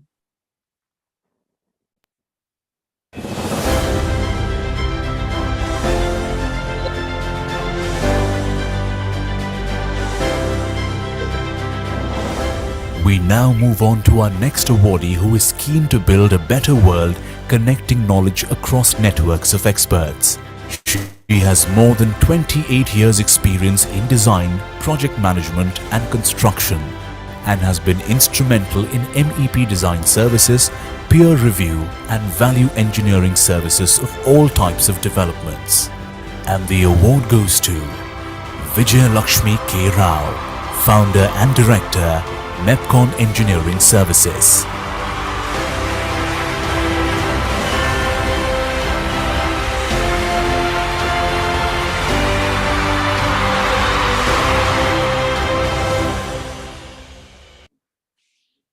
Congratulations, Mr. Rao. We'd surely love to hear from you as to what would your message be to the girls who would be joining this particular industry. But before which, I'd once again request Mr. Vinay to felicitate by sharing a few words. Thank you and congratulations, Ms. Rao. I think this is just a small gesture from us for your contribution to this sector, and we hope that you continue to teach us new ways of working and continue to make us better in our working. Thank you so much. Hello. Yes, Mr. Rao, please go ahead. Am I audible? Yes, Mr. Rao, absolutely. Good afternoon, everybody. It's really a good evening, I could say, after this review of Women's Day, and then which we all celebrated, and then we joined here. And I could see, the event started around by 2 o'clock. I see a lot of female, facilitators, and then entrepreneurs, and then technical experts who have just express their contribution to this industry. It was really very good to see all of them in one common platform.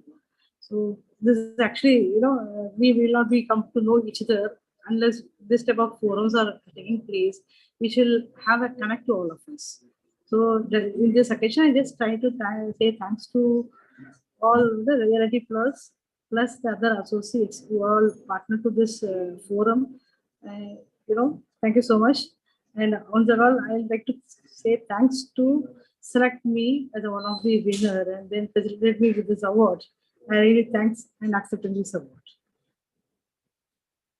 Coming to this this industry of reality, I've been in this industry more than 28 years. Out of that, maybe a decade I was there in Middle East. Contributed a lot of development. Of course, during my experience in Middle East, it has shaped me a lot. In this industry, how to work with the other nationals and how to become an expert out of it, So it really is a good learning experience which I underwent when I was during my stay or tenure in Middle East. From there, I just migrated myself to Mumbai, where I'm a South Indian basically, but I'm here more than 12 to 13 years in Mumbai. Most of the major developments, yes, of course, I contributed in terms of design, project management. With my employees, of course, now I'm a business entrepreneur. I'm doing my consultancy business for more than 5 years, I could see. So this industry, during my journey of this, construction professional, I could say that, it's really a challenge in terms of basically construction industry was in India, basically, I could say, it was not this organized the way it was organized in abroad. Maybe because of the lack of some laws, lack of some technologies, this and that. But I could see people are coming out. A lot of unskilled laborers and skilled laborers are contributing to this industry. Of course, without them, we will not be able to build this building which is outstanding in India. So I should like this time I'd like to say thanks to all the skilled and unskilled laborers who are really working for that site, whatever the situation, whatever the climatic conditions may be. So they are the real contributors in this industry, I can say that. And their hardship, really, one can't do that. So being a female, I could see that, in Middle East, the temperature was more than 50, and still the people used to work hard and contribute to the business. They don't know what they're doing it, but they do what they can do it. And without expecting anything, what is the result? They don't know. The result are the benefits goes to somebody else, but the people who work at site, who are hard workers at site, and they are still the hard workers only. So I still have the opinion. I just take this forum and say that we have a little long way to go ahead in terms of fine-tuning our laws, in terms of fine-tuning our regulations within the country. At the same time, we have to have a sustainable, the way Mrs. Manjuga was saying, we have to have a sustainable building. The way we see the disaster in other countries because of earthquake and everything, we have to keep those all the parameters in mind, and we should do a good job so that not only we, it's all the nationals has to have a safe living life. So I think I'm just contributing to the extent, but I have a little way more forward I should contribute, and we should work hard to get a better future for everybody. Thank you so much. Thank you, Ms. Ron. Congratulations once again. So lovely to hear your words as well. So with that, ladies and gentlemen, may I request all our awardees to come online, on screen. I'd also request Mr. Binay and Ms. Sapna Srivastava as well to join us on screen. Let's capture this moment. It's a beautiful moment with the awardees and all of us. So let's get everyone on screen. May I request all our awardees, yes, Mr. Tabdi, everybody to kindly have their videos online. And let's capture this beautiful moment. And congratulations, a huge congratulations to all of you once again. Let's take about a few seconds to capture that moment. Let's get that. And as we do that, I think we all can say cheers to the work that we all do and to the work that we continue doing. All right, so with that, I think, yes, may I also have Ms. God join us online? If you could have your videos on, that would be.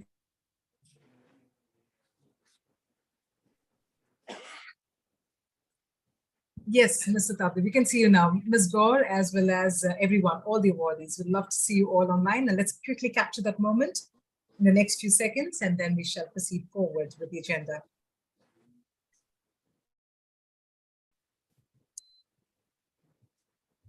All right, so we've got everybody on screen, hopefully. Just give us a moment, everybody. I know this is the virtual stage, and it's lovely to have everyone join us here for the Kodak moment virtually. All right, so here we are. Everyone's here. So let's have the team, Realty Plus team, take or capture the moments immediately. So, all right, all the awardees, everybody, a huge smile and huge cheers and a huge congratulations to all of you. All right, thank you so much. And I think the team would have captured those moments beautifully. Thank you once again. So do remember to tag us in all your lovely winning shots, everybody. We would love to have you all share that online on the social media as well. As mentioned already, we are at Realty Plus on Facebook and Twitter, and RP_Realty on Instagram. Thank you everyone for being part of this wonderful evening. Let's have all the winners slide here. And we actually come to an end. It's a fantastic close of the LUBRIZOL CPVC Presents Women of Vision Summit and Awards 2023, organized by Realty Plus Masterclass in association with FlowGuard Plus, BlazeMaster, and Corzel. With that, I would once again like to congratulate all our winners. And you have made India proud with your work, your dedication, and your performance. But even before we close it, I would now like to invite onto the screen the site head for LUBRIZOL CPVC plant from the Dahej. We have with us Mr. Ashwin Kumar Patel, who comes with more than 18 years of experience in operation and project management. In fact, he is graduate in polymer technology and has exceptional experience in advanced manufacturing, operation excellence, technology, and driving innovative solution to delivering compliant products. Mr. Patel, I will hand it over to you for the word of praise. Yeah, thank you, Ramya. I am audible? Yes, very much audible and visible. Please go ahead. Yeah, so thanks for this wonderful opportunity, and happy to be here with all of you while celebrating, event dedicated to the women. So on behalf of LUBRIZOL, I would like to thank all speakers, panel members, our partners, associates, and experts from various institutions for sharing great insight with the phenomenon case studies on tech innovation in building and construction phase. I would like to thanks to the speakers having a roundtable exercise discussion and sharing a great learning on sustainable eco-technology for improving the water efficiency. And I see while talking to each other, they were leveraging the knowledge from each other. Expert was advising to the industry for having a next generation future innovation. So we as a LUBRIZOL are really very highly committed to drive innovation, sustainable solution for meeting the challenges, and very passionate to associated with the industries and partners for long-term vision. And I would say I'm very happy to hear the great success stories of the women who really fights in difficult situation and come out stronger, become an entrepreneur. I heard, Dr. Vanita. I heard Nidhi while scaling up the space mantra and making you next better than last, and so on. So I would like to thank all women for their contribution in field of innovation, technology, and digital space, and even in social front. So I have a strong belief that all industries are promoting women at workplace, and we are not far behind. So LUBRIZOL, we have a highly committed to build a culture of diversity, equality, and inclusion. We are promoting women at workplace to lead and keep them supporting to be a success in their journey. So I appreciate and thanks all great women who won the award today for their significant contribution and respective field. They are truly inspiring to the rest of the world. So not last but least, I would like to thank all viewers for engaging with us and all partners and associated for spending the valuable time, and to the Reality Masterclass for organizing a wonderful event. With this note, I am thank all and handing over to you, Ramya. Thank you very much. Thank you. Thank you so much, Mr. Patel. With that, I'll now hand it over to Ms. Sapna Srivastav for the thank you note on behalf of Realty Plus. Thank you, Ramya. Let me first of all express our sincere gratitude to all the award recipients for being here with us today and making this a truly inspirational evening for all of us. I also thank all our expert speakers of the day for making this edition of Women of Vision Summit 2023 so informative, interesting, and not to mention thought-provoking. And big thanks to the audience as well for being here with us today and sharing their queries. Let me also thank the LUBRIZOL CPVC for presenting this Women of Vision Summit and Awards 2023 to mark the International Women's Day. Last but not the least, a big thanks to the Team Realty Plus for putting this show together, and to our lovely host, Ramya Rao, for making this event so exciting and captivating. So everyone, have a great evening and great weekend ahead. Thank you, everyone. Thank you. Thank you so much, Sapna. And thank you so much, everybody, once again, for taking your time out and staying connected with us today. Your participation and presence made this evening truly memorable. We look forward to see you all soon and hopefully have a delightful opportunity to connect in person. Thank you so much once again. Congratulations to all the winners. Have a lovely evening and weekend ahead. Goodbye, everybody. Some people are born to show the world which path to choose in a crisis. Some brands are born to do the same. And during the times of challenge, the stalwarts of Indian real estate industry have chosen to do just that by showing others the way to finding opportunities even amidst a crisis. By showing the world how to go about delivering on promises even amidst adversity. Success doesn't just happen, it happens by design, by pushing the boundaries, by raising the bar. It's days of creating a vision and nights of bringing it to life. Knowing that pictures are worth 1,000 words and every word makes a difference. It's doing the research, trusting your instinct and finishing what you started.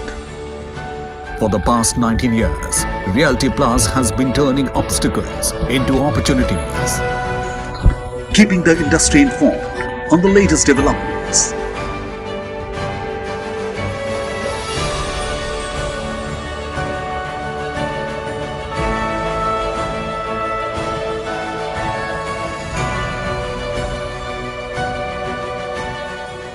Innovating to inspire debate and discussion.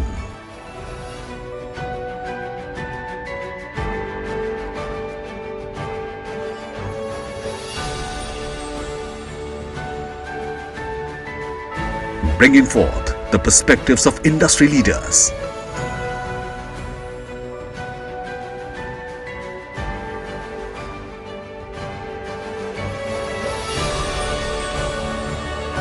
honoring hard work and achievement.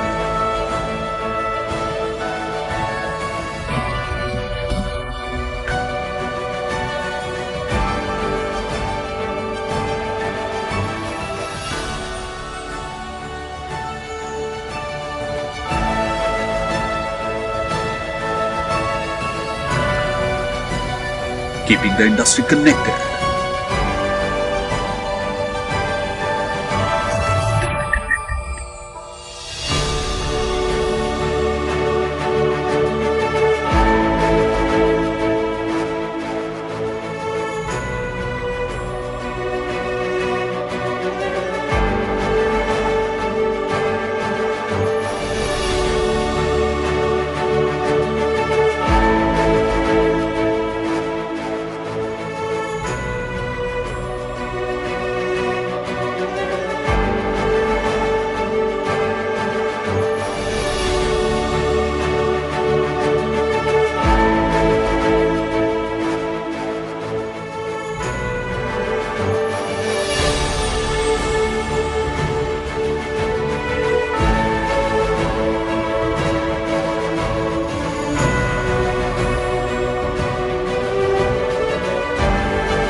This is what we are built on. This is what we are building.